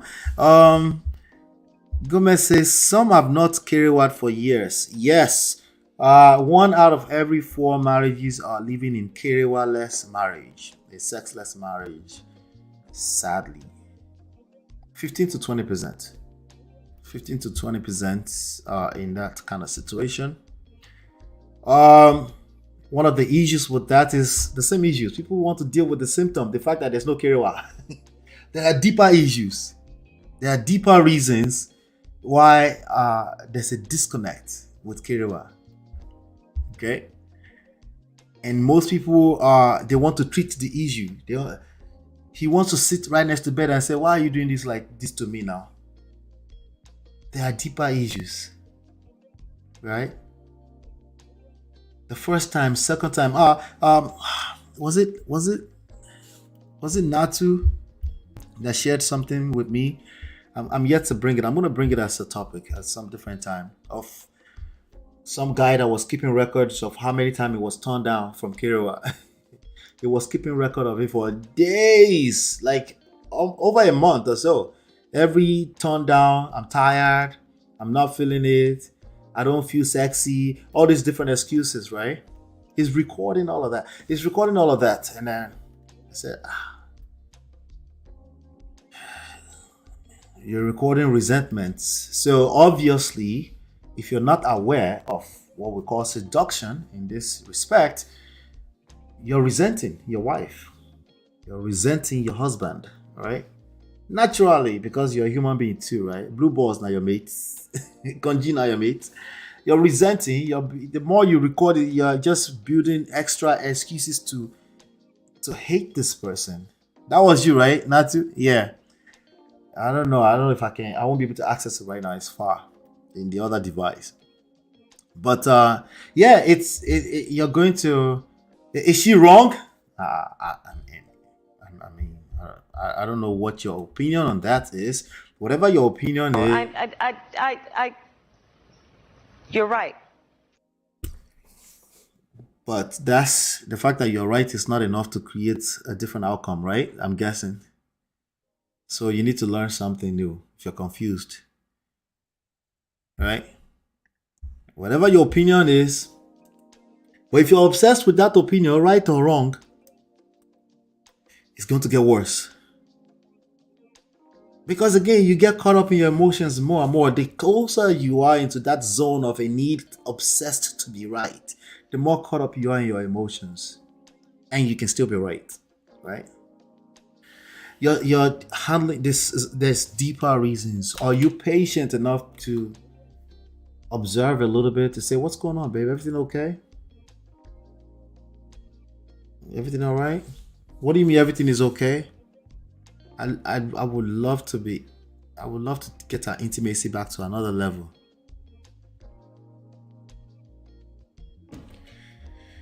Right? Depending on the dynamics between you and your spouse, right? Well, I'm not feeling it right now. There's a lot going on with me right now. Tell me more. Tell me more. How can I help ease? Forget Kerewa for a second. How can I help ease the burden? How can I help, right? You practice that level of self control. Kerewa will come. Okay, now that's a function of how patient you are. That's a function of how much damage is. Have you been whining for 3, 4, 5 months? Are you completely disconnected from each other in terms of this vibe, this attraction level? You got to consider all of that, right? But if you take care of the other stuff, it will come back. If it was ever there before. If you're in an RNG marriage where it was never there, I can't help you. I can't. Okay? I'm just being straight up honest with you. Okay? I think if there's a hidden problem with one partner, it could resort to withdrawals. Yes. You know? And it's natural that you don't understand it. It's natural that, especially as a man who is very active, it's natural that, you know, you feel some type of way. Of course, you have resentments too. I mean, blue balls now your mate. Did I say that already? Right? But this is where you're being tested for self-control, right? Put your own needs on the back burner. Somebody just got triggered when I said that. What do you mean put my own needs on the back burner? Because your needs need to be satisfied, isn't it? Ain't it? Right? Okay, so put it here for a second. Serve. Value. What is value? Find out. What is the issue? Questions, answers, problems, solutions. Solutions, particularly from a place of emotions. Not fixing things and think that should fix it. No, you need to understand that it's up here. Right? And if she was ever attracted to you, and if you're patient enough, it's impossible that Kerewa will not come back. Literally impossible. Unless there are other issues like medical issues and stuff like that. In which case, again, you would do the right thing. You would say, hey, let's engage professionals to help out with this issue, right? But it's gonna test your patience. But that's why it will be highly rewarding if you go through the process. And forgive yourself. It's okay to have resentments if you have blue balls. Okay? It's okay. You're just being a normal human being, but you need to be aware that I don't want to make it worse, right? Right? I don't want to make it worse. But she's supposed to just show up and do it every night as a duty. That's duty. That's how they collect. That's why you have blue balls. Do you see? That attitude right there. That's exactly why. You know? With one point, okay, it shouldn't be so tough, but it happens where things are left unsaid. Yes, it gets worse. Emotions are tough like that, you know. It shouldn't. It's fantasy. Reality is that it is tough. Right? Shouldn't, wouldn't, couldn't, woulda, coulda, shoulda, woulda, right? Shoulda, coulda, woulda, hata, woulda, coulda, right? I hear that all the time.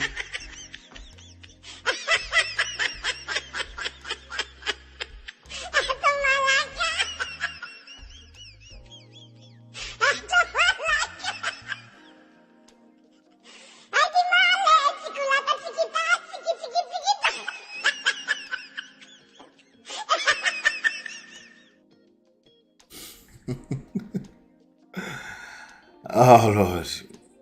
Some people are stubborn, or if you like do anything, once they're upset, you can't seduce them.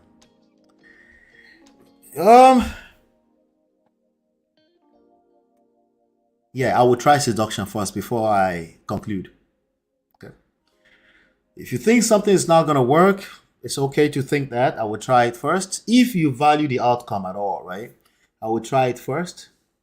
And then if that doesn't work, then at least you know you've tried. But most people that say something doesn't work, they haven't tried it. Right? So I can understand why, someone will feel that way, I once heard a guy say he has a high sex drive and needs it 3 times a day. Yeah, when people are using their mouth to say that, it's cap. Stop the cap. It's cap. If you have a guy who is 3 times a day like that, you won't see it coming. Trust me. Yes, you're right. Walk away for a minute. Yeah, walking away is always as long as you're not being dismissive. There's also the other extreme end of that. If you're a person that shuts down because Allah said walk away, you're just now overusing it. Yusuf, you go collect big time. You will end up in McDonald's. All right, so yeah, it depends on the situation. So you have to be patient enough to assess things from in real time, how it's happening. Don't copy anything I tell you into your situation without making sure you assess your situation, and that's what is needed. But these principles are they're timeless. Okay, demand and supply. You're readily available. You'll be taken for granted. You want to be valued a little bit more. Value yourself. Value yourself. Make yourself a little bit scarce. Okay. How do you value yourself? Work on yourself. That's time away from asking everybody to validate you. They value you extra when they see you like, I haven't seen you in a while. I know. Good to see you. All right. See you soon. Right? Yeah. So, and then even if speaking is Kapabi, no, even if it's true, everything gets old. But a lot of young boys, they talk like that. Young men, they not only do they talk like that, they probably can do that, But again, when people run in their mouths like that, it's probably empty barrel. Just always remember that empty barrel make the loudest noise. All right, so let's do this. Let's pay the bill. I have another story to cover here really quickly, and we'll be right back in about 30 seconds.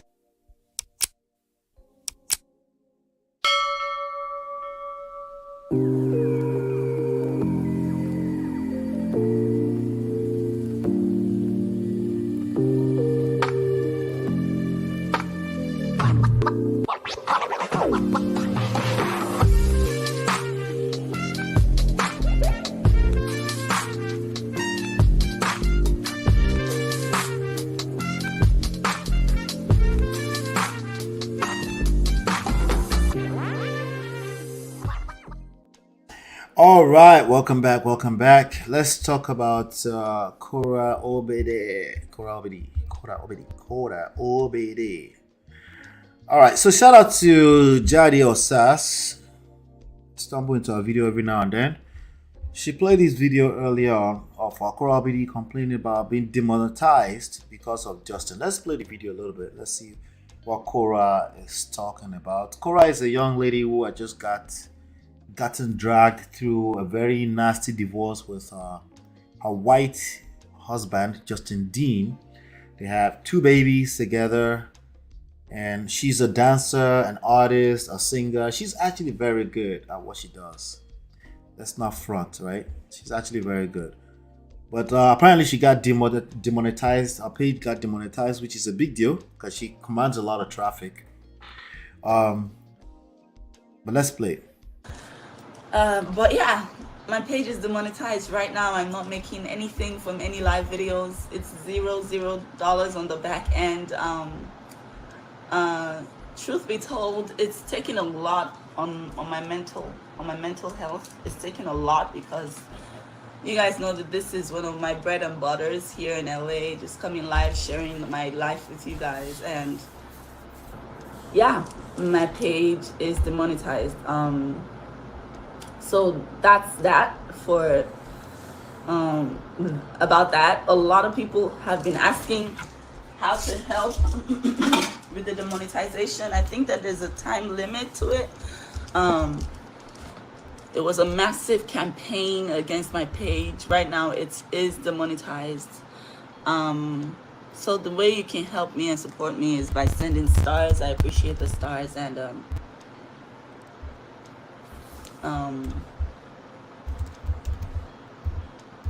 we're going to report this page too. All I do is just try to show up for my lovers. Just try to show up. Right now I feel like my financial independence has been stripped away from me because I dared open my mouth to say my truth. I was gonna keep it I was gonna be quiet about it, and I was gonna not say anything about it, but the truth is I really don't know how to hide anything from you guys. Eventually it will come out, and when it comes out it will not be good. So I decided, let me just say it. Yeah, there's a massive campaign. There was a massive campaign against my pages, and I'm not telling you this so that any revenge will be done. I'm just saying that the fact that I was only creating my content, supporting my daughters, just to wake up and see that my page has been demonetized because a group of people decided that they're going to destroy their mothers and not me. And that they're actually succeeding. They're actually working hard to run me to the ground. They're working hard to run me to the ground, and Facebook actually let it happen.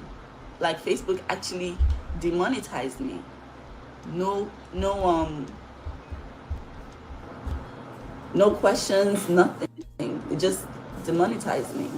No warning, and also she said there was no. All right. Shout out to Jadi Osas. I did let me see how long ago. I predicted this in some shape, form, or form about 10 months ago. Let me share this page with you. I don't know if you can see this. This particular video is on our Clips channel, which I haven't uploaded to in a while. It has about 467 subscribers. It was probably one of the first viral videos one of the few first viral videos we had. You can see here has 10 months ago has about 15,000 views on it. Why? What was it about that video that people resonated with so much, right? It's like, what was it about this video? This was a video I did 10 months ago. I'm trying to see 15,000 views on it, right? What was it about this video that people resonated with so much? Because at that point in time, it was obvious to me that the title of the video says Mommy's Boy. The thumbnail says Mommy's Boy, right? Justin's family is behind their divorce, right? Because it was obvious to me that this guy was controlling. Now, granted, he might have been maltreated somehow. They do these things to each other and stuff, right? But the reality is that a man is always leading his household. Either he realizes it or not. He might be leading it into the grounds or up into this. Oh, so you're trying to say that this was... I'm saying exactly what I'm saying. You're leading. Either you're doing this subconsciously, unconsciously, or unknowingly, but you are effectively leading by being dormant, by being inactive, however way. And it was quite obvious to me that he was going to be this nasty. And I was saying that because I'm like, I don't think this girl knows what's about to come, right? We could basically see the resentment was just too much. It looks like he had been trying to say something for so long, but partly because it was such a weak husband, he had built in so much resentment. So much. That's what I could see at that point in time.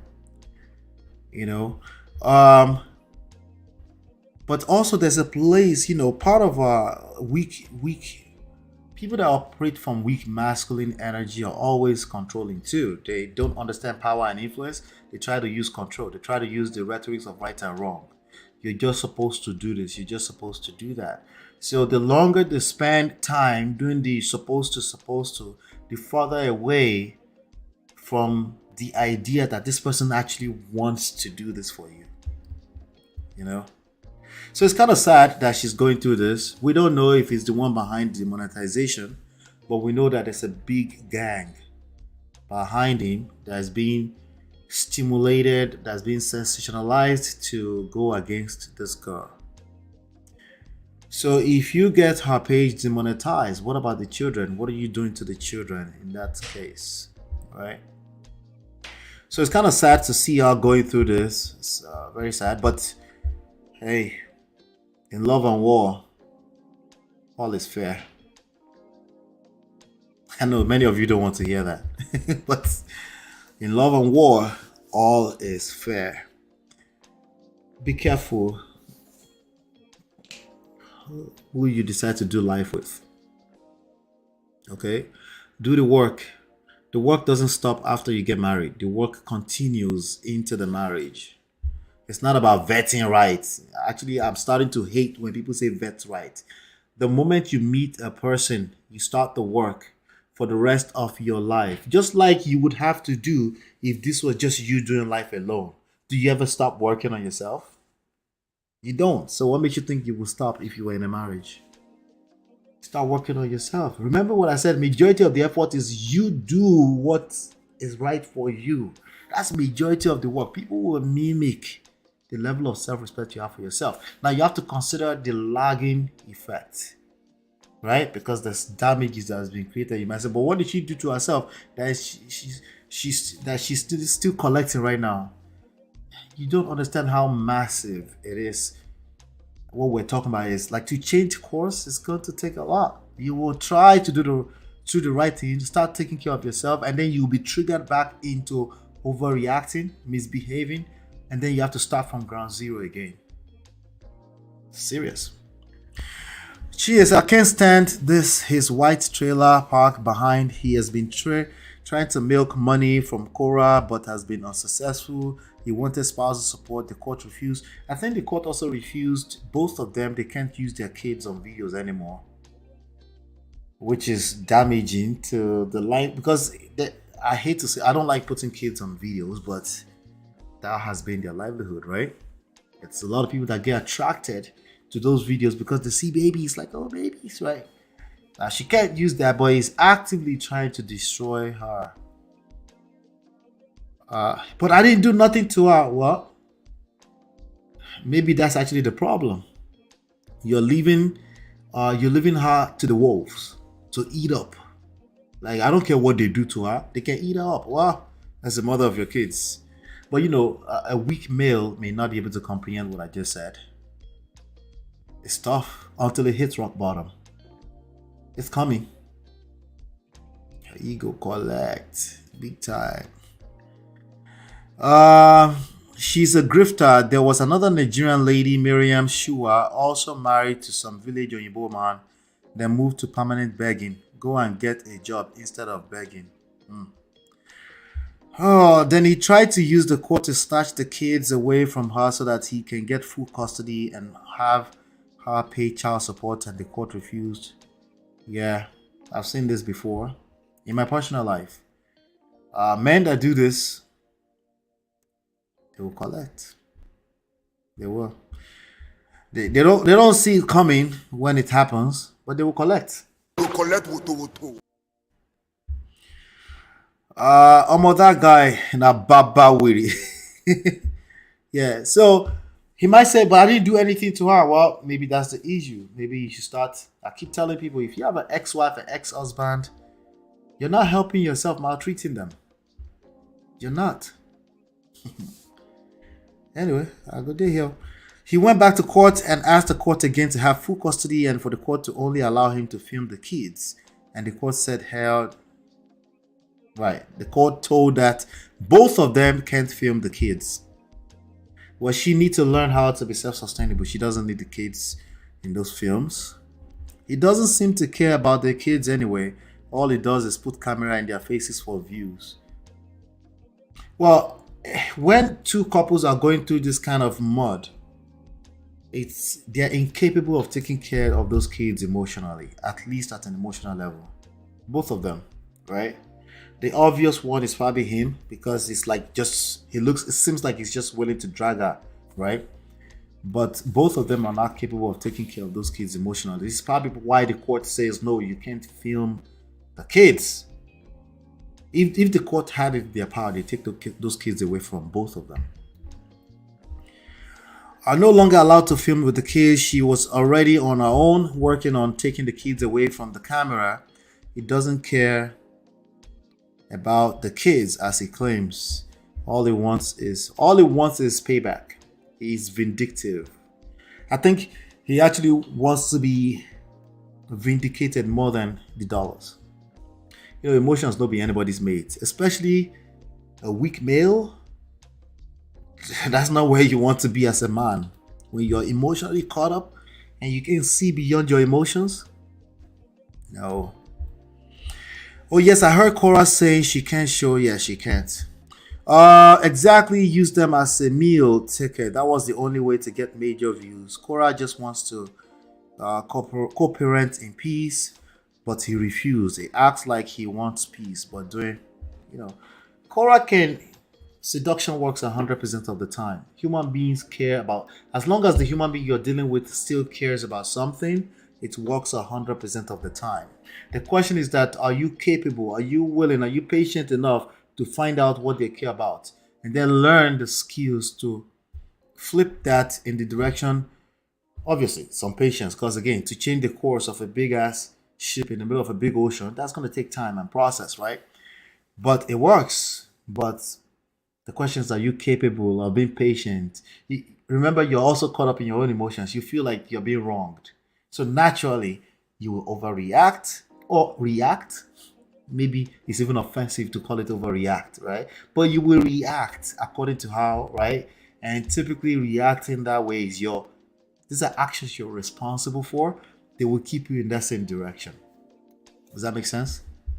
Korra just wants to cope, and so the idea that she can use seduction to get what she wants in this is possible, almost impossible. It's possible, almost impossible. Why? Because she's also human. She will get caught up in her own emotions. She will feel like things are not fair. For as long as she continues to play the fairness game, they will stay in the same direction, because that's what they are playing, and the court will help them stay in that same direction. Right? The court is not on your side. If they're on anybody's side, maybe the kid's side, but even that one is cap. Okay, I'm being honest with you. Okay?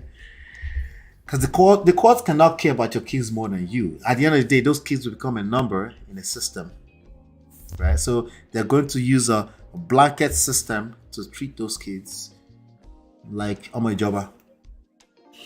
Korra just wants to cooperate. Okay, all right. What I gathered from their relationship is that he realized way too late that Korra is not as stupid as he thought, as he thought, right? I think Korra was not capable of loving a man. I can't cap about that, I'm sorry. Okay? I think she looked good on the outside of dragging him, stringing him along into the videos to look good on the outside. But if you look at the picture I'm looking at right now, this picture you're looking at on the screen, that was a man who like, oh, it looks good, but damn, I can't have a say. All right, I'm just going to be quiet. Okay. All right, let me support my wife, but he's building small resentments. Small. That's what it looked like to me. Okay. But again, when you don't know how to, you don't know how to. You can be offensive and not know you're being offensive, by the way.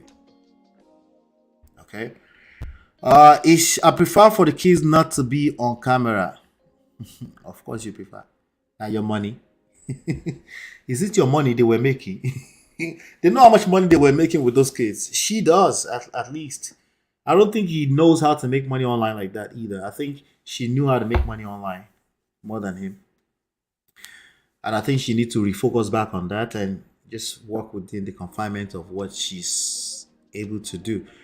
At least she's smart enough not to just be, yeah, Facebook goes viral for her. It's a big deal. Anyway, he should be given a restraining order.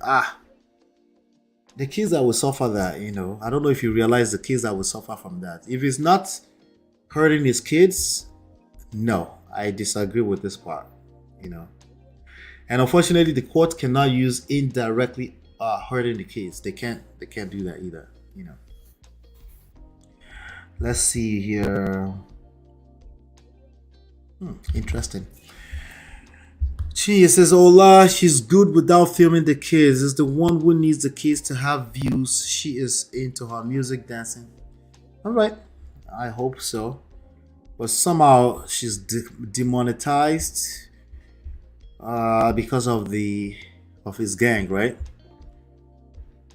But even according to her, I think, and it's true, the algorithms will demonetize you first before they do. If you're a supporter of her, you can go and help and send emails to Facebook. Maybe you can get her back online. I think they can get her back online. Korra is dedicated to her craft. She shouldn't be punished for that. No, she shouldn't. I agree 100%. Especially if you knew that's what you're married. Remember what I said about learning how to play with the cards you're dealt. You married a dancer, a singer. There's no way she fell out of the skies into that marriage and suddenly, voila, she's a dancer. And she's that good. No, she must have been that girl before you married her. So for you to be doing everything, a lot of men do this. They do this. Try to shut her dreams down. But, the family should come first. No, you are being controlling. You are reshaping your words to make it sound good. Okay? The family is not going to be good if one party of the family does not feel good. You are capping big time, and this is your feelings speaking out. So you're not being considerate of how the other person feels, especially in the long term. What do you think is going to happen? You will collect now. What good do you think is going to happen from regurgitating rights, duty, and responsibility? I don't understand. Like, you really think this emotions thing is your mate? So it should just be emotions. No, you're misinterpreting me. What I'm saying is that the outcome is not going to be good for you if you discount the other person's emotions. Heck, forget about that. If you discount your own emotions, the outcome is still not going to be good. You're going to build resentments. And you're just going to build it big enough until it bursts open. So while you should express yourself, you should also understand that the other person is a whole different human being. Chances are you don't know the first 18, 20, 21 years of their life. And you are now surprised that she's not treating you accordingly. So I don't think this behavior is new to Justin. He's been doing it in passive aggressive ways. But right now he's gained power. You think he can, I will clip her wings. Make sure she suffers, right? I don't believe that Korra is a grifter. She has a craft. I don't know what grifter means. Maybe you guys can break that English down for me. Okay, grifter says that she's taking advantage, like an opportunist. Is that what that means? Justin doesn't. He claims to be a chiropractor. I think that came out that he's not really a real chiropractor too, right? But I seriously doubt it. Which chiropractors have all the time in the world to always be micing the kids to vlog? It's weird. Treat myself better to my motor, because when you value yourself, listen, you deserve a round of applause for that.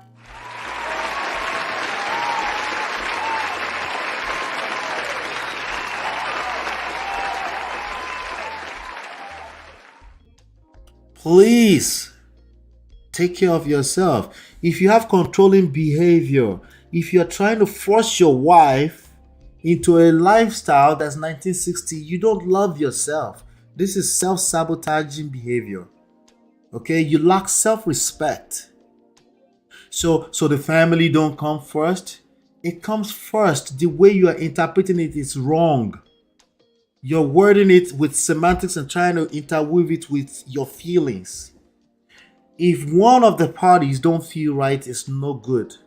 Sometimes it's a matter of engaging them, having a conversation, and coming to an agreement. The issue here is the division. It's not the idea that you're wrong.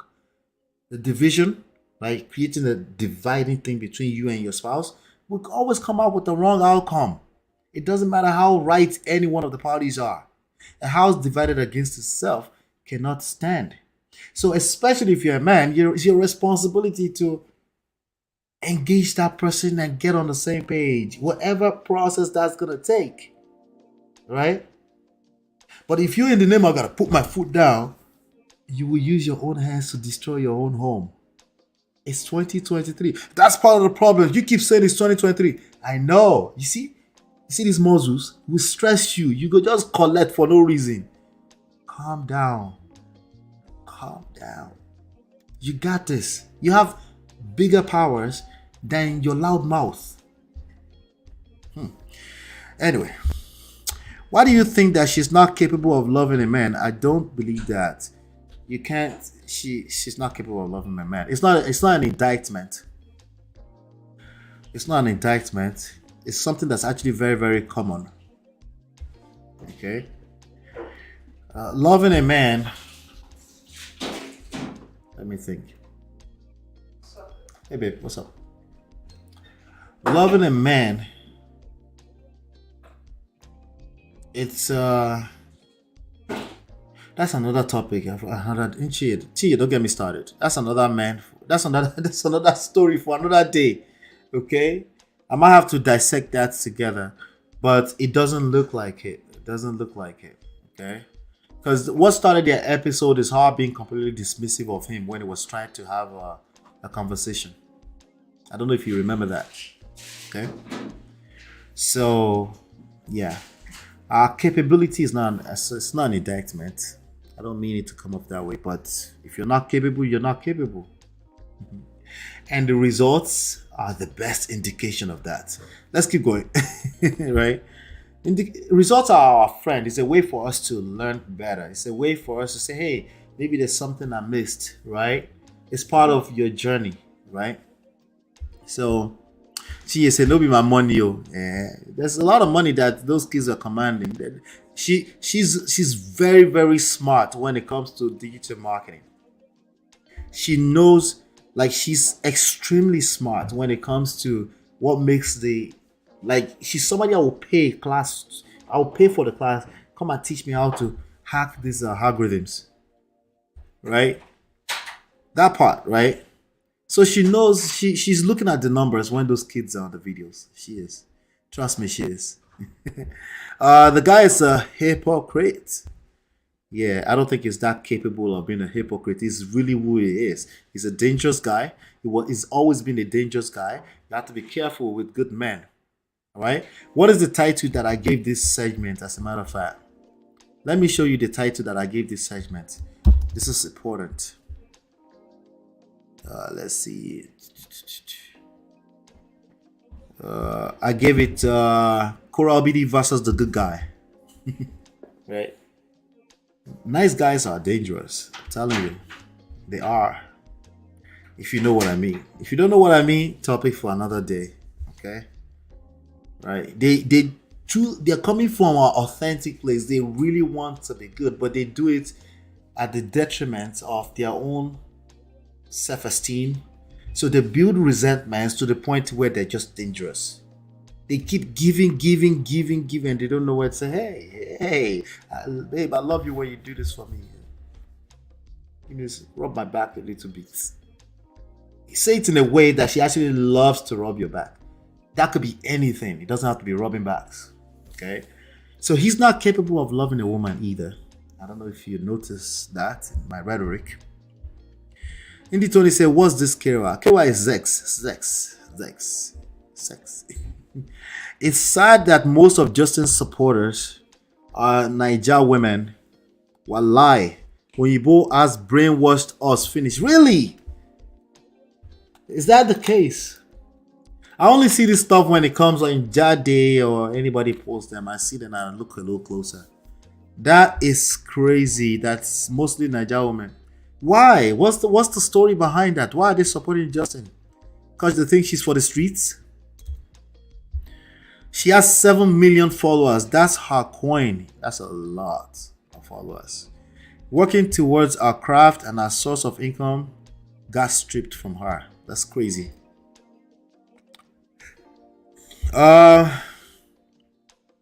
Thank you, Indie Tony. Thank you. Shout out to you. In my Igbo language, there is a saying that goes on Yeji Madu Nala Ji Onwe Ya. Meaning, I'm sorry if I butchered that. I shouldn't have attempted that. Jesus Christ. Anyway. He who holds someone else on the ground is holding himself. Exactly. Oh, gee, you're the best.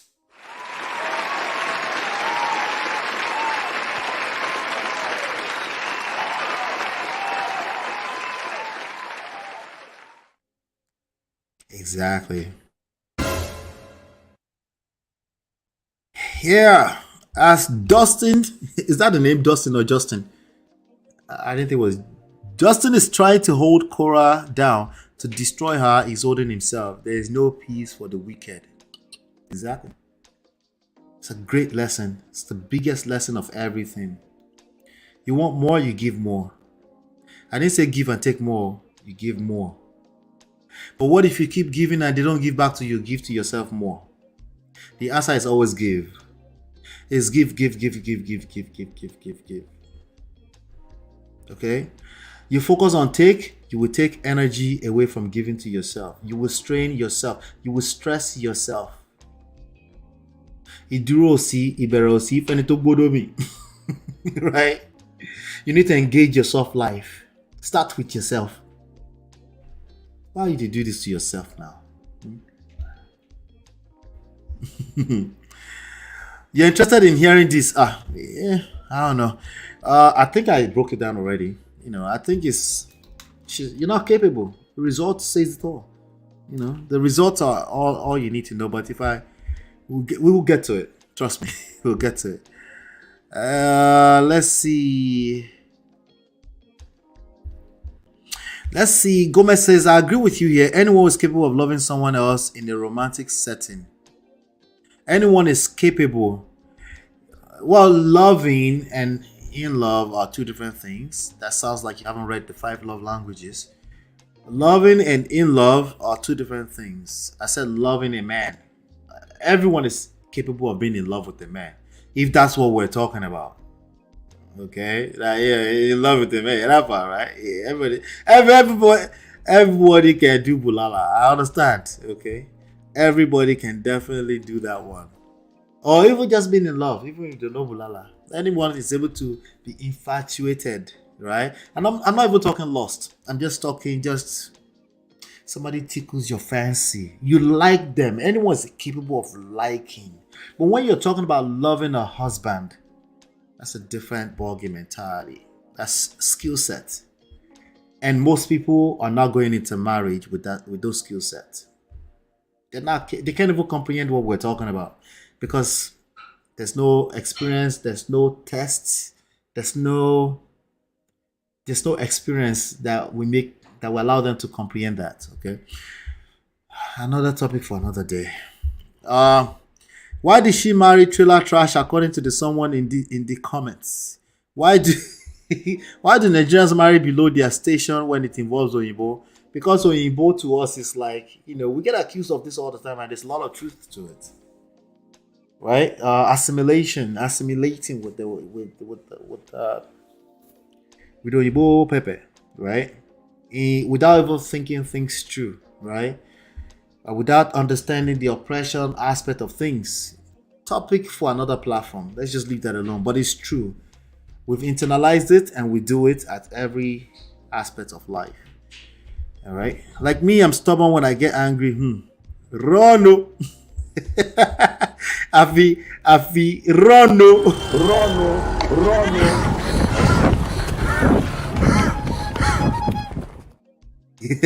That is funny. That's funny.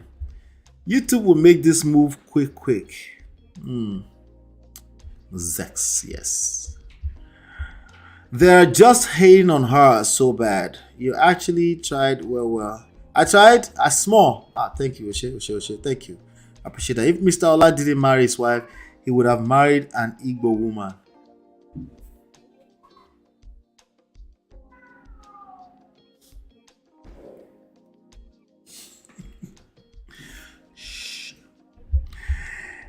She married our enemy. Why can't the guy just let go and move on?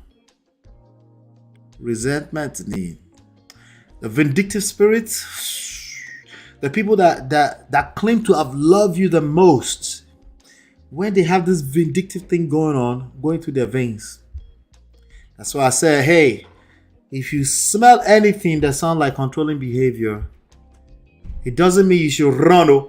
It means you should assess it. Make sure if you end up in an unfavorable situation, because nobody goes into marriage planning to divorce, right? At least you know that you're somebody that's willing to be settled, have some self-emotional control, and be willing to work something out. Listen, divorce is not sweet for anyone, but it's even that worse when somebody is just being vindictive, right? Yeah, I pray that you won't go through that. I don't wish this on my worst enemy. Oh, guys, please don't quote me on that. 7 million followers. Now she has at least 20 million monitoring spirits. Maybe not direct followers. I heard it from that Korra's video on Jada's platform. Okay. We're not talking about Bulala. Okay, you're not talking about Bulala, eh? He can't let her go easily like that. She is his money bag. Yeah, he's resenting the fact that he's wasted his life, I guess. He was the one who brought her out to social media, spewed all lies, and said he doesn't want again. Yeah. Korra begged at different occasions. He got no way.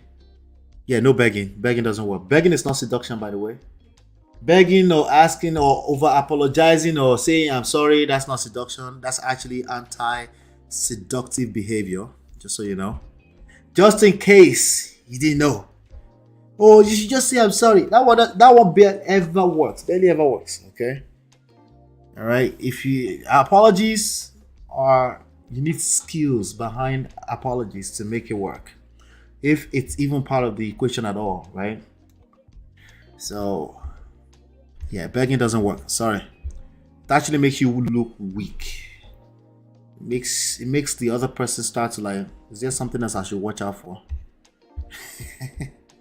They met in China as expatriates, so there was no way for Korra to know of his low background. Yeah, and I just white Oyinbo pepper, right? You better watch the room before you... Several people like this video. Several people, no, don't be 7 people want to bet. 7 people care. No, let me see. Only 7 people? No, not 7 people. Let's see. Let's get the likes up. Now we got 38. We need 5 people like it. We're missing 5. Thank you, Jerry. Life with Nato. I appreciate you. Thank you. I appreciate you for that. Let's see. Joanna said, God, I beg you. Yeah. If you keep coming around, you can pick these things up. Okay. If it doesn't feel right, there's a reason. You don't have to run to overreacting and say this person is controlling. That's not what I'm asking you to do. I'm saying if it doesn't feel right, there's a reason. The reason could be you. You might just be narcissistic. Okay. In which case, you shouldn't be running into any romantic relationship too. You should work on yourself. Okay? So that's not your cue to say, oh, I said it. It must be, it doesn't feel right. This guy might, no, that's not what I said. What I said is that if it doesn't feel right, it's going to rear its ugly head at some point and it might be too late. Make sure you just keep coming around and make sure you have wise counsel in your life, personally. Okay? By the way, we have, let me see. All right, so let's do this. Let's pay the bills really quickly. I'll be right back with the next story.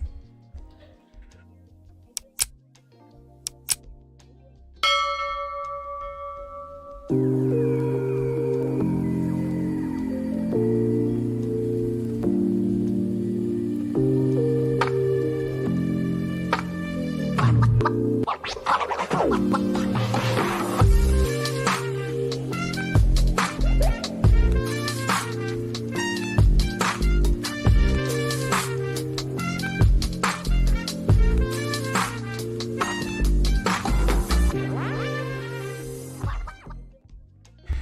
right, welcome back. Welcome back.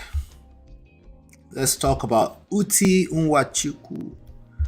Nwachukwu. Uti, right? Uti. Let's talk about Uti really quickly. Let's make this really quickly. Let's see if we can round up really quickly. Uti is who is Uti? Anybody knows? He's an actor. He's an actor. He's one of our fine actors out of the Nigerian Nollywood industry. You know, these guys, they're the gift that keeps giving, right? But Uti had something to say. He doesn't think men should marry before 40. And in addition to that, I think he thinks you should be checking the phone of your girlfriend, your wives, your partner, right? Right? He's a presenter too. Thank you, Jerry. For those of you that know what's going on ground, he's a presenter on TV, right?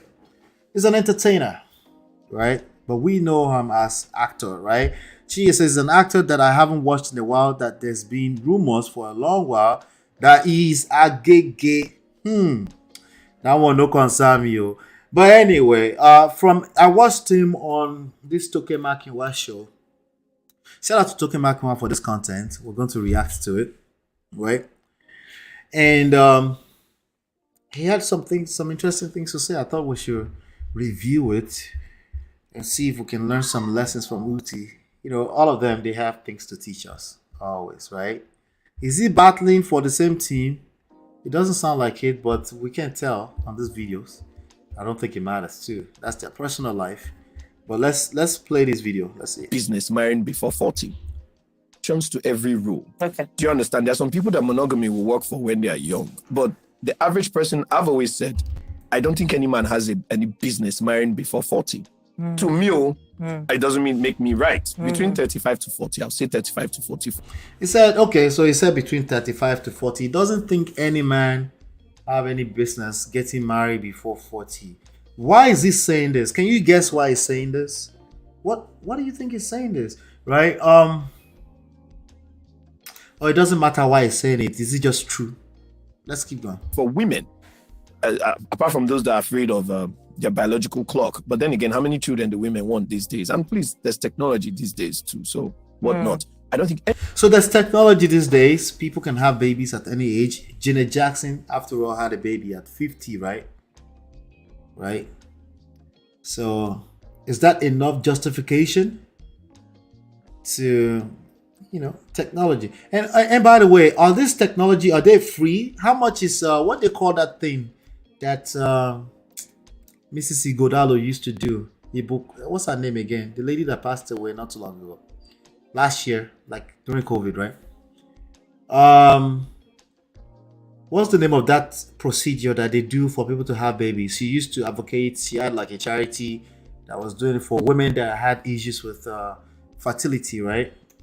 Well, anybody help me in the chat. What is it that they... IVF. Thank you, Jerry. Aminata.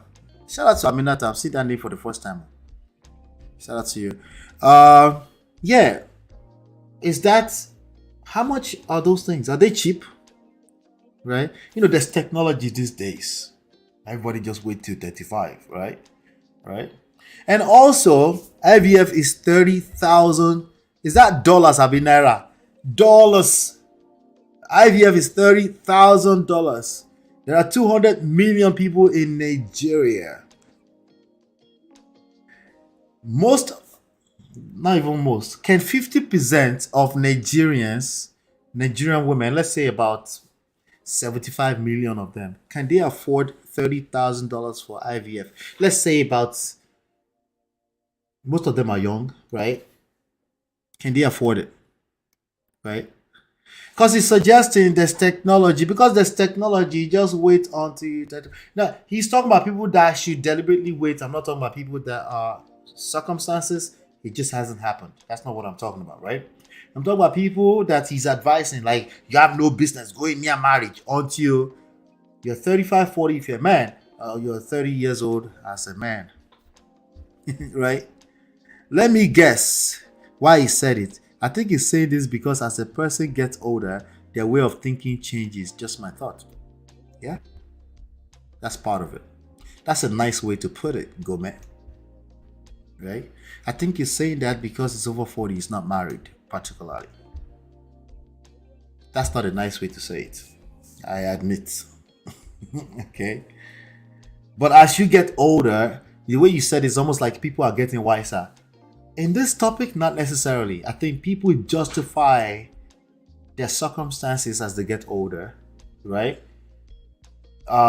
Including, we're more patient, where you don't really have much choice. You realize that like aggressiveness does not open the door. You realize, you look at older people, they are calm, they take, they don't whip their grandchildren because they've realized that I can talk to the baby, right? No matter how bad, they have the level of patience. Life has taught them patience, right? Now, that's a nice way to put it. But I've noticed that the older people get, the more they justify that it's okay to wait. And they use talking points like this technology. But are this technology cheap, right? They're not cheap. Also, are there any studies around the health of babies that are being created when you're 45, when you're 50, as a woman, right? What about situations as a man? Is there any studies? Because I'm not sure. I'm asking, but I've seen some things around. I don't really engage all the studies too much like that. I focus on emotions, right? But are the sperm always healthy for men? Are there any studies around the sperm count and how healthy the baby? Are there? Maybe. I'm not sure. I'm just asking. Some of you may be healthcare workers or physicians that you know better than I do. Just asking. If you know anything, you can add to my thought process there, right? But one thing I know is that swimming against the ocean trend is always a bad idea. Okay? It's always a bad idea. There's some things that happen naturally that you should be leveraging to create the outcome you want for yourself. There are exceptions to the rule when it just didn't work out that way. That's not what I'm talking about. I'm talking about in general. For example, your strength. If your strength is in certain aspect of life, it's best. You get better results when you leverage your strength as opposed to focusing on your weakness, right? This principle is applicable in every area of life. But let's see what Uti is still saying. Any woman should be married before 30. You have to their biological clock. But then again, how many children do women want these days? And please, there's technology these days too. So what not? I don't think any woman should be married before 30. You have to experience life as a single. You have to weigh your options and all of that. For me, he said you have to experience life as a single. You have to weigh your options and all of that. Okay. So when does the singlehood start? It starts when you move out of your parents' house, or it starts at 18 or 21? Which one? I'm asking. Let's agree on something. When does singlehood start? Does it start at 18, 21, or when you move out of your parents' house? There's a lot of men that are still living in their parents' house at 28, 29, 30. All right. So, hey, it is what it is. Everyone's circumstances is different. They have their reasons why they're still in that position. I'm bossy. How much more? Women, right? Women are expected to live in their parents' house until they marry, right? When does the singlehood start? Because he's not saying just men, he's saying you need to experience singlehood, right? I can see the upside in what he's saying. I see the upside to it, right? As in, like, know yourself. Self-discovery, right? There's no such thing as self-discovery outside of relationships, by the way. But anyway, topic for another day. But let's say that you're coming out of a situation where you don't know yourself. I agree that there's probably self-discovery outside of relationship for you, because frame of reference, right? Frame of reference is key here, right? But there's a lot in what he's saying. He's oversimplifying it at best. Let's keep on.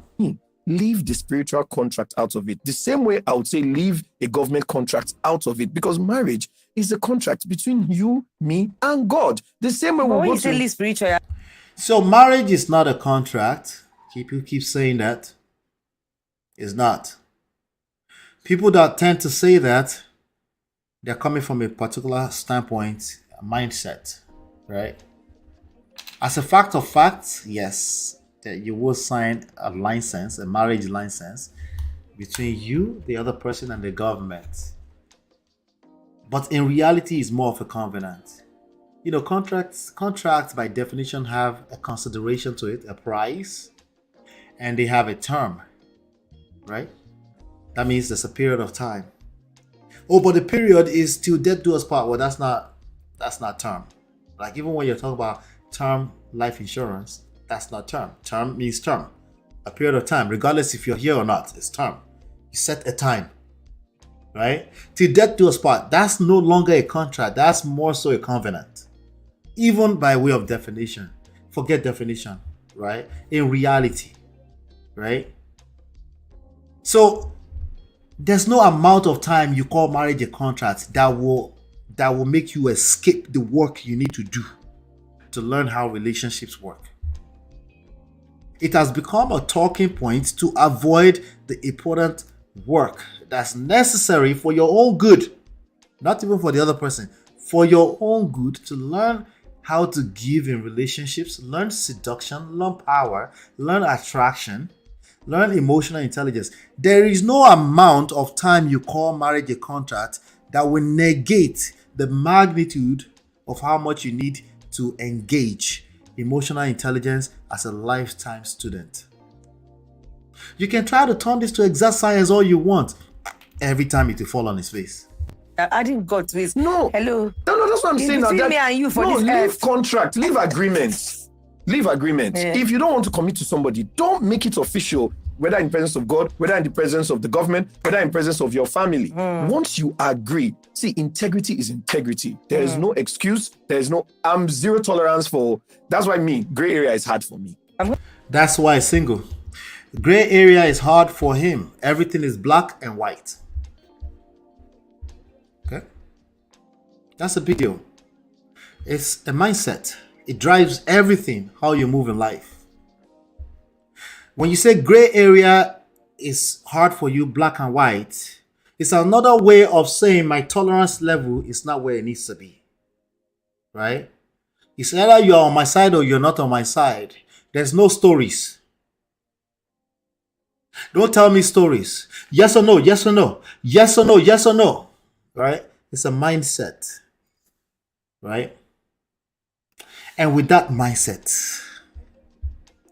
you will end up in McDonald's. You will end up in McDonald's. Okay? You think say they're wise? They say they're wise. Anyway, that shit's expensive, bro. Your account go empty. Yeah, like unless it's circumstantial, no one should be talking about technology when it comes to natural gift that God has given us. If it's circumstantial, I love technology. You can't love technology more than me. Okay? But when we turn them to talking points, we have a problem. I thought it was 10K, Chineke, 10K itself, gonna collect $50,000 in my state. Yes, it depends on your location, obviously. I think it might be even cheaper in Nigeria. Because what's her name? Igodalo, Pastor Igodalo's wife. What she was doing is helping people raise money for that. It's not your mate now. IVF is not your mate. Actually, IVF is a whole lot cheaper in Nigeria than USA. Exactly. Okay, it depends on your location, right? In Nigeria, it's between 2.5 to 5 million naira. Majority of human beings in Nigeria have never seen a million naira. Right? Even though it's of no value. Leave matter, there are 50-year-old irresponsible men. True. It's irrelevant to me, Ola. He says it casually because he's not seriously trying to wife. It's not. It's not. If he finds wife, he will wife. It's not finding wife. It's not attracting a wife. It is what it is.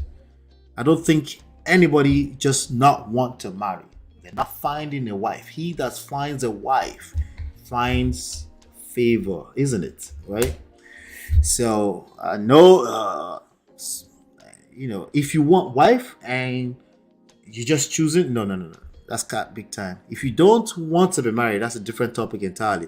But you want to be married and no, I found some wife. It's just that I'm not ready. No. It's cat big time. Okay.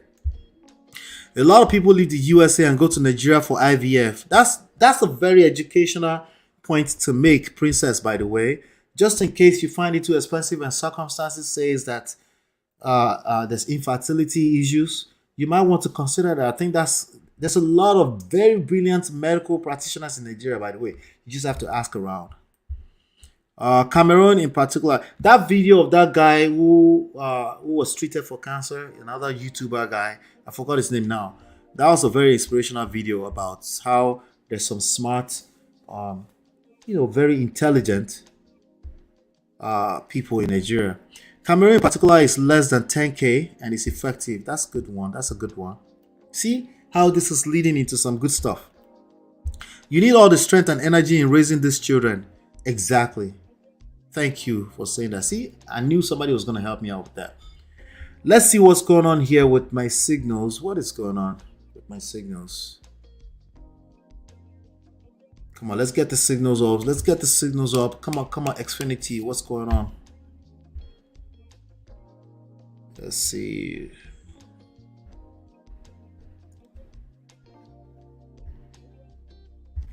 Let me see here.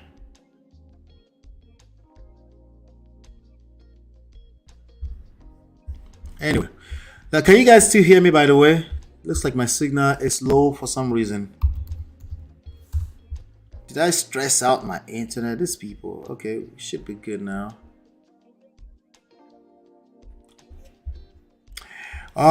You need all the strength and energy in raising these children, all the talking, all the firmness. When you're older, you won't have that strength to be dealing with them. Yes. Some people say you get wiser the older you get more mature. Listen. Yeah, go follow. You also need a level of being able to grow with your children. You need to be young enough so you can grow with your children. Ideally. If that's not your circumstances, it's okay. You learn how to play with the cards you're dealt.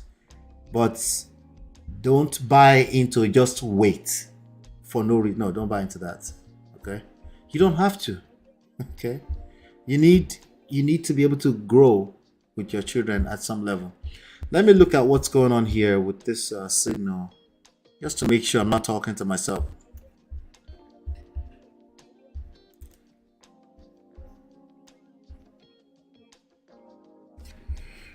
Let's see.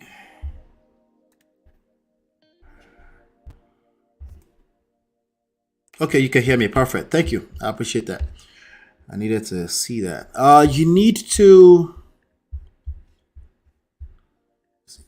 Okay, we already said that. You can shout that again. I have seen some 50s men behaving like 16-year-old. Yeah. So, wait until you're 50 so you're mature. No, there's actually a good chance that you're not maturing fast enough, and that's why you're 45 and 50 not married, especially if we're talking about a man. There's actually an extremely good chance that it's because you're not mature enough, that you're not attracting what you want. Remember, I'm talking about people that want it, okay? There's a good chance, okay? Just a chance. It's not an absolute, okay? Something to pay attention to. Older fathers have a higher risk of producing children with learning difficulties. I don't know what age older is yet. That's the point I was trying to make. I think I've read that somewhere before, right? Thank you so much for that, Marriott. And no, it's not 10K, but it's cheap in Nigeria. Okay, all right. In Nigeria, it's cheaper. That makes sense because most people can't afford it if you make it too expensive. Here, you have to pay for it, so it makes sense that it's $30,000 here, right? Insurance. Does insurance pay for that? Maybe not. Okay, maybe some types of insurance products can pay for that, right? Healthy sperm depends on lifestyle, not necessarily age. Some young men living an unhealthy lifestyle don't produce healthy sperm. That's a good point. That's a variable that does not necessarily negate the age part, right? Because people, like for example, people that die at 95, they just didn't die. They've been dying for a long time. You get that gist? The body dies over a long period of time, right? So two things can be true at the same time. So if you say age, is that a fact that it's not a like if you are 60 years old on an average, or all 60-year-old, they produce effective healthy sperm always? Is that what you're saying? Correct me if I'm wrong. Yes, I am struggle streaming a little bit, but we can manage. I don't know what's wrong with this people. Anyway, yes. Success chances depends on age. There are life with Natu. There are cheaper clinic now so that's for women, right? Cheaper clinic now for self, but even if you are going to Nigeria to spend 10k, it is still expensive. Even if you're spending 1 million in Nigeria, that's expensive for an average person, right? Why am I saying this, right? I see his heart. Hey, don't give up on yourself. I agree with that 100%. I'll say that here as much as I can, but I also want to make sure I'm bringing some holistic points here, right? Not just pandering to how to make you feel better, right? If you are a woman or a man of a certain age, right, you gotta pay attention to what you're attracting. You gotta pay attention to the options available. I don't agree you should ever settle for less, okay? But I also want you to engage how you define value, right? I want you to engage how you define value so that you're not shooting yourself on the legs, right? If in fact what you're looking for is to do life with somebody at some point, just something to be aware of. And you're absolutely right that not everyone is designed to be married or prepared to be married or needs to be married or wants to be married. You're right about that part. It's just not relevant to what we're talking about. I kind of agree with him in a way. I have noticed that people who get married late tend to get along better. Maybe it's maturity. Yeah, it's not. If you have stats to back that up, actual stats, I will be willing to assess it. But like you said, that's just your anecdotal experience. Okay. I think everybody that enter marriage will collect woto.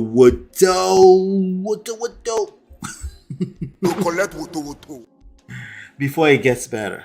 Okay, marriage will test everything you believe in. You will enter crisis. You no go know what happened to you. You go question compatibility. You go question you married the wrong person. You will question vetting. You will question everything. Okay, it has nothing to do with age. It has everything to do with the idea that you're bringing another human being to your world. It's friction. It's going to happen.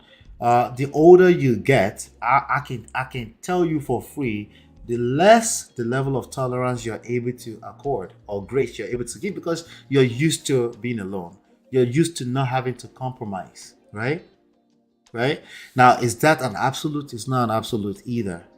So, in marriage, you have to leave room. In marriage, in parenting, you have to leave room to be able to grow with the other person. You don't come into it, say, I'm known, with the mindset that I just know enough that we just avoid. No. You're not going to avoid it. Some people are going to be greater than others. What some people can handle is greater than others. A crisis is going to happen, and that's not a bad thing. That's how you're going to come out on the other side, becoming what people like. Wow, that's a fine human being. The level of personal growth you get in marriage, you just can't. You can't. No matter how long you wait, you're not going to get it. Okay. That's why you will see some young married people that tend to be wiser than. Why? Because they don't see. Would you want to conquer? All right. So, but there's no absolute, just something to consider, right? Young foolish people who don't want to learn become older foolish people who don't get sense. You see, exactly. Especially if they continue to stay single, right? especially if they are right all the time. They like, no, I will never. That's telling you something, right? It just depends, story to story, person to person. Time is not our mate. That's why I want us to keep remembering. Time will be your mate. If it's circumstances, that's other factors and variables in life. But time is not our mate. We need to stop telling ourselves that time is just waiting. That doesn't mean you should rush into anything, because if you rush into stuff, you might end up spending longer term, okay, than you need to. Let me see if I can put this on the, so we can have a better experience, so you can see, because it looks like my face is getting blurry and blurry and blurry thanks to stupid Xfinity. Jesus Christ, what is wrong with them? Let's put this on. There you go. So you can have we can round up with a better experience. All right, let's see here. I'm just reading to your, we're rounding up. I'm just reading to your comments. When you move out of your parents' house, is that when singlehood starts? Hey, that's that now. Allow. I think officially it starts at 18, because they're gonna ask you once you become an adult, are you single or you're married, or, and you can't claim a child just because you can't claim to be a child just because you're living with your parents, right? Right? You're not able to do that, right? Anyway, doesn't matter. Your sarcasm is off the chain. My sarcasm is bad. It's very, very bad. You know, you'll be wondering where I get all this. I tell you, it's a relationship poison, and I still mean that, right? It's a relationship poison. Be careful between you and your partner when you, especially, again, like I said in that lesson is coming up as a video later on. If it's banter, you're talking, you know, you can see the other person on the same page with you, but sarcasm can become, it's a poison. It's a relationship poison. Be careful with it. Be careful with it. So let's see.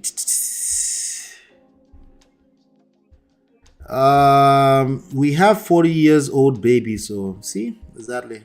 But you know, again, generally speaking, this is the part where I say, hey, age is also experience. Wisdom is a function of time. Age, aka age, right? So it just depends on what we're talking about. That's why we need to, we can't generalize too much. We need to assess issues case by case, right? Case by case. Life will absolutely, I'm actually of the school of thought of early marriage if the people involved are mature. Yes, if they're mature enough to want marriage. I personally prefer to be 25 and above, okay? If they're mature enough, if you find a wife, you find a husband at 25. Engage it, learn everything you can learn about romantic relationships, because you're not God. I'm just gonna let this go. God will provide another one. You're not God. Stop it, okay? Don't do that. But there's other arguments. I would argue that maybe you just don't like that person enough. I think when people find a wife, they engage it. I think when people find a husband, they engage it. I think there's multiple moving variables. So we can't judge too much. We just have to assess it case by case. It's still an agreement. On paper, it's an agreement. As a mindset, if you're thinking of it as agreement, you go collect. Okay? That's where you start to play a fairness game, and everyone is always fair, like something is fair or not fair, or they are the fairest of the two. As a mindset, you will collect. Okay? As a fact of life, you have to sign a paper, you know. But even if you look at certain cities around the United States, at least, they call it a covenant. It's not a contract. It's not a contract. A covenant, it involves life and death. Okay?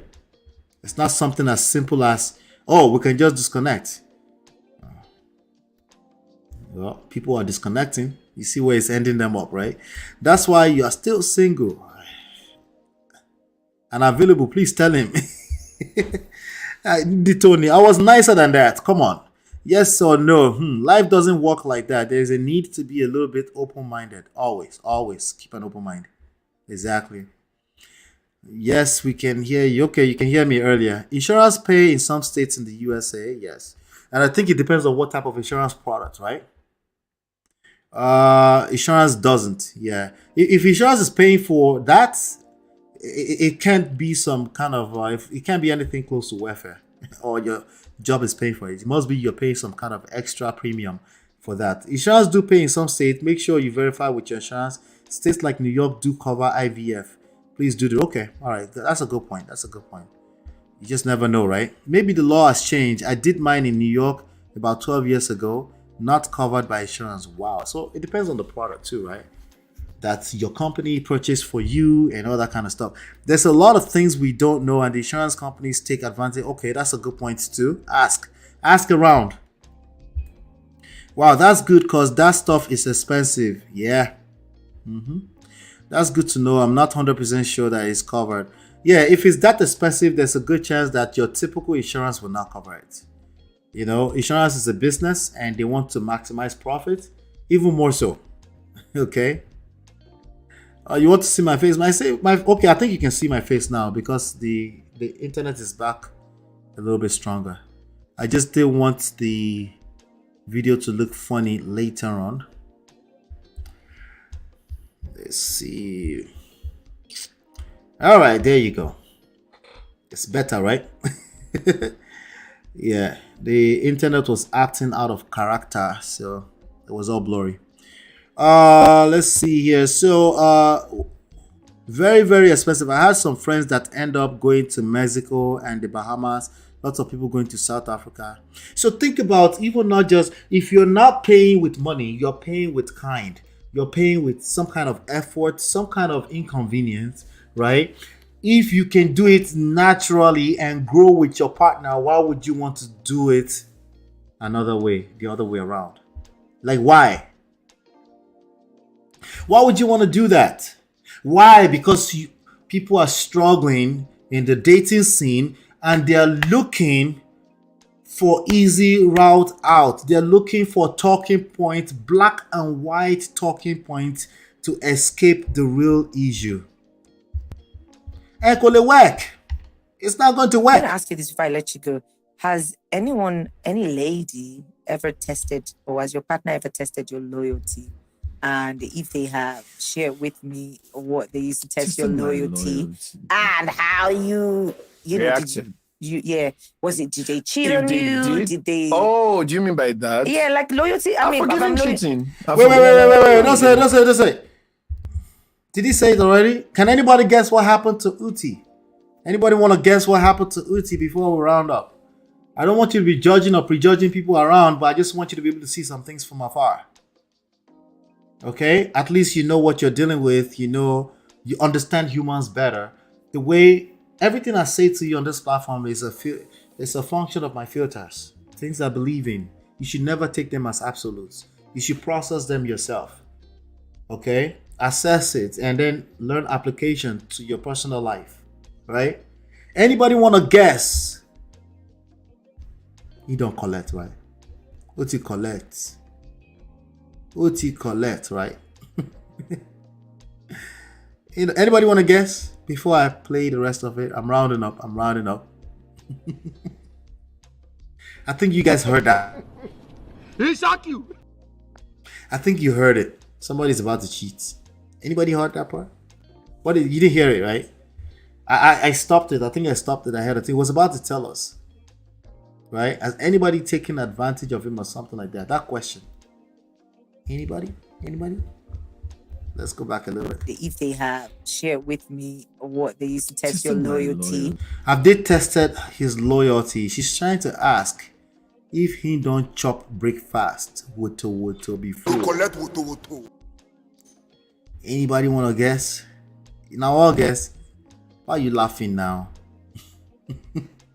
Right? Anybody want to guess? Okay, let's not guess. Let's not prejudge people. Don't go around prejudging people. Because even that one you'll collect. Let's keep going. And how you reacted. Did they cheat on you? Did they? Oh, do you mean by that? Yeah, like loyalty. I mean, cheating. I've forgiven. He's forgiven cheating. He even jumped ahead. He said, not only have I chopped breakfast before, I've even forgiven it. Listen, the longer you wait Not forgiving. and you're being choosy or picky out there, the higher the chance. Listen, you're a human being. You go do career while you go engage people in romantic ways. When you're playing, I'm just taking my time. I will never accept anything anyhow. If that's a function of how you value the valuable things in life, you go collect. You will chop breakfast. But anyway, afterward, it's not a big deal because last, right? You don't cast. Everybody go chop breakfast. Everybody must chop breakfast, right? And cheating. Yeah, How that's did you the catch? thing. How The did you mumu catch her? phase. Phone now.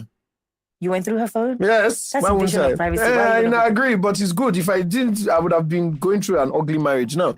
I went through it because everything changed. Body language changed, unnecessarily defensive, treating me like if I was being too interested in what they were doing. I'm like, something is up. So you knew her and a particular guy were getting closer? Yes. Okay. I did, because when I traveled, all of a sudden, I met your friend at a club. He's He a was your nice guy. friend? Yes. He's always the friends now. He's always the friends. The enemy is always inside the house. So I was just like, I don't understand. Where's this new friendship? I started guilt tripping me. So I can't have male friends. Why must it be my friends? Say, you're so paranoid. You end up pushing everyone against you. Blah, blah, blah. And pushing everyone away from you. I say, wow. We had each other's passwords. Right? I never smashed. So yes, I opened the phone and I saw it. Hello, sunshine. Hello, darling. I'm like, why are you calling him sunshine? Why are you calling him darling? Do you even call me sunshine? Why are you still friends with your guy?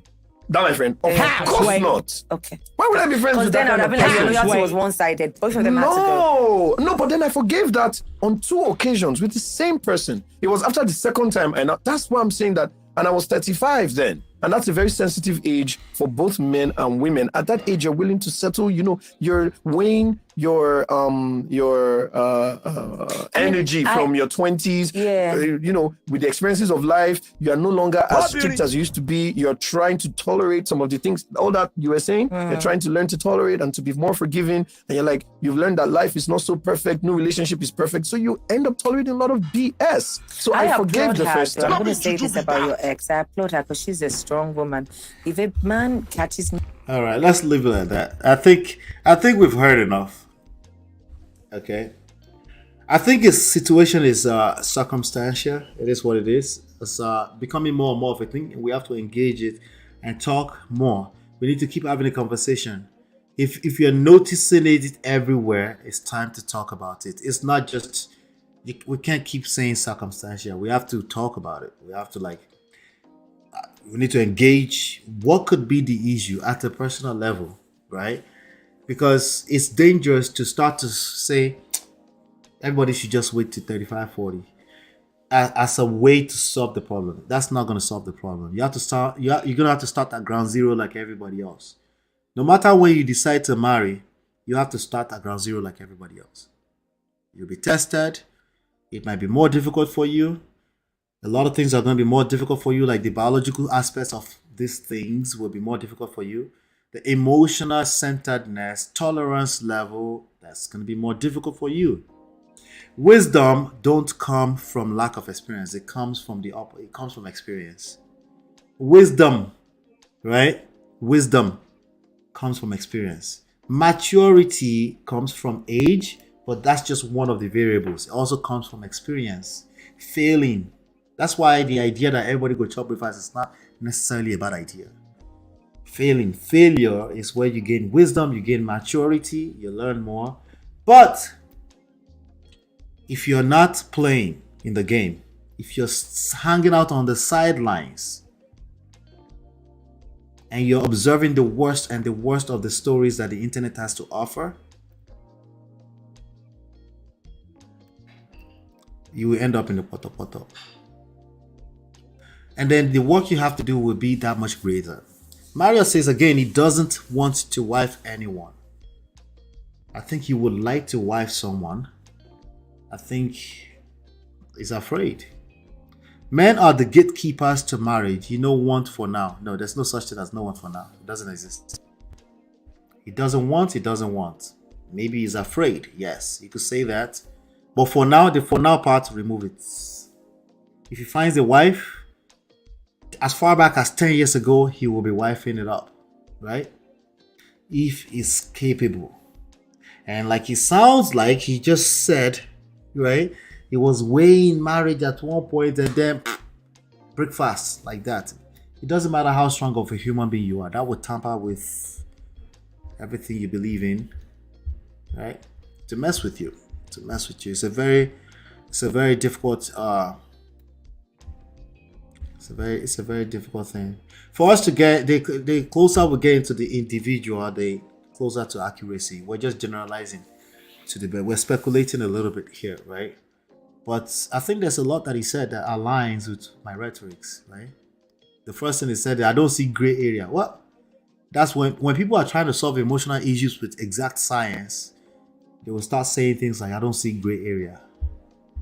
But the yellow one, dear, it won't end well, you know.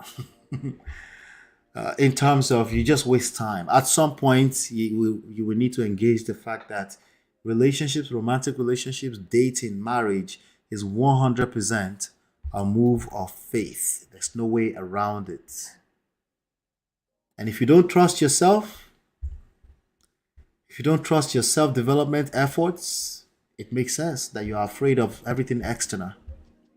It makes sense. So on your way out, do me a favor. Hit that. I think RTB is covering Mr. Ibu tomorrow. I will be engaging that. I want to see her point of view on that, you know. So we will see. Strong rumors have it that he swims the ocean of give you. Where's smoke? There's smart. We don't know.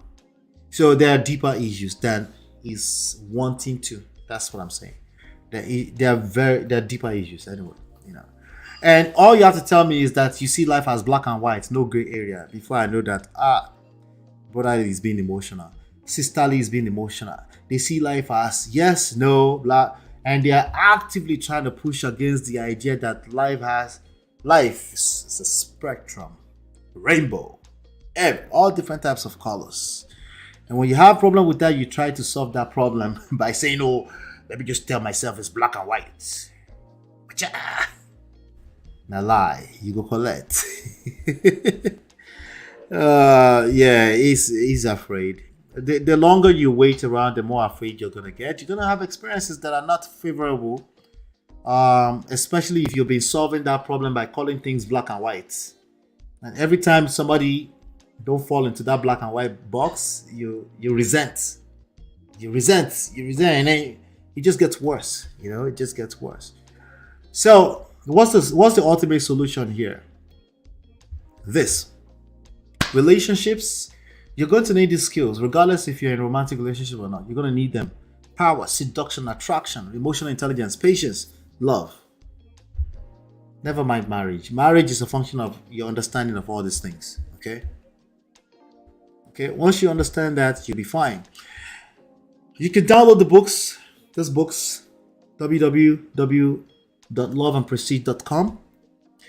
All right, go download the books. Okay, they're free PDFs, and they're also available in other versions. And if you want to take all these things to a little bit closer to individual level, you can engage our coaching programs at lolaandola.com/coaching. Okay, they're available there. They're very affordable for people who mean business. And no, they're not free because we are hands-on. It involves our personal time, and we'll literally become your accountability partner, and we strategize together and plan 3, 6 months, 1 year out to your desired outcome. All right. Don't forget to join the Prestige family on WhatsApp, lolaandola.com/WhatsApp. If that doesn't work, you can use this phone number, only WhatsApp text messages. Hopefully, you've been enlightened and educated. I'll see you on the next one. Peace.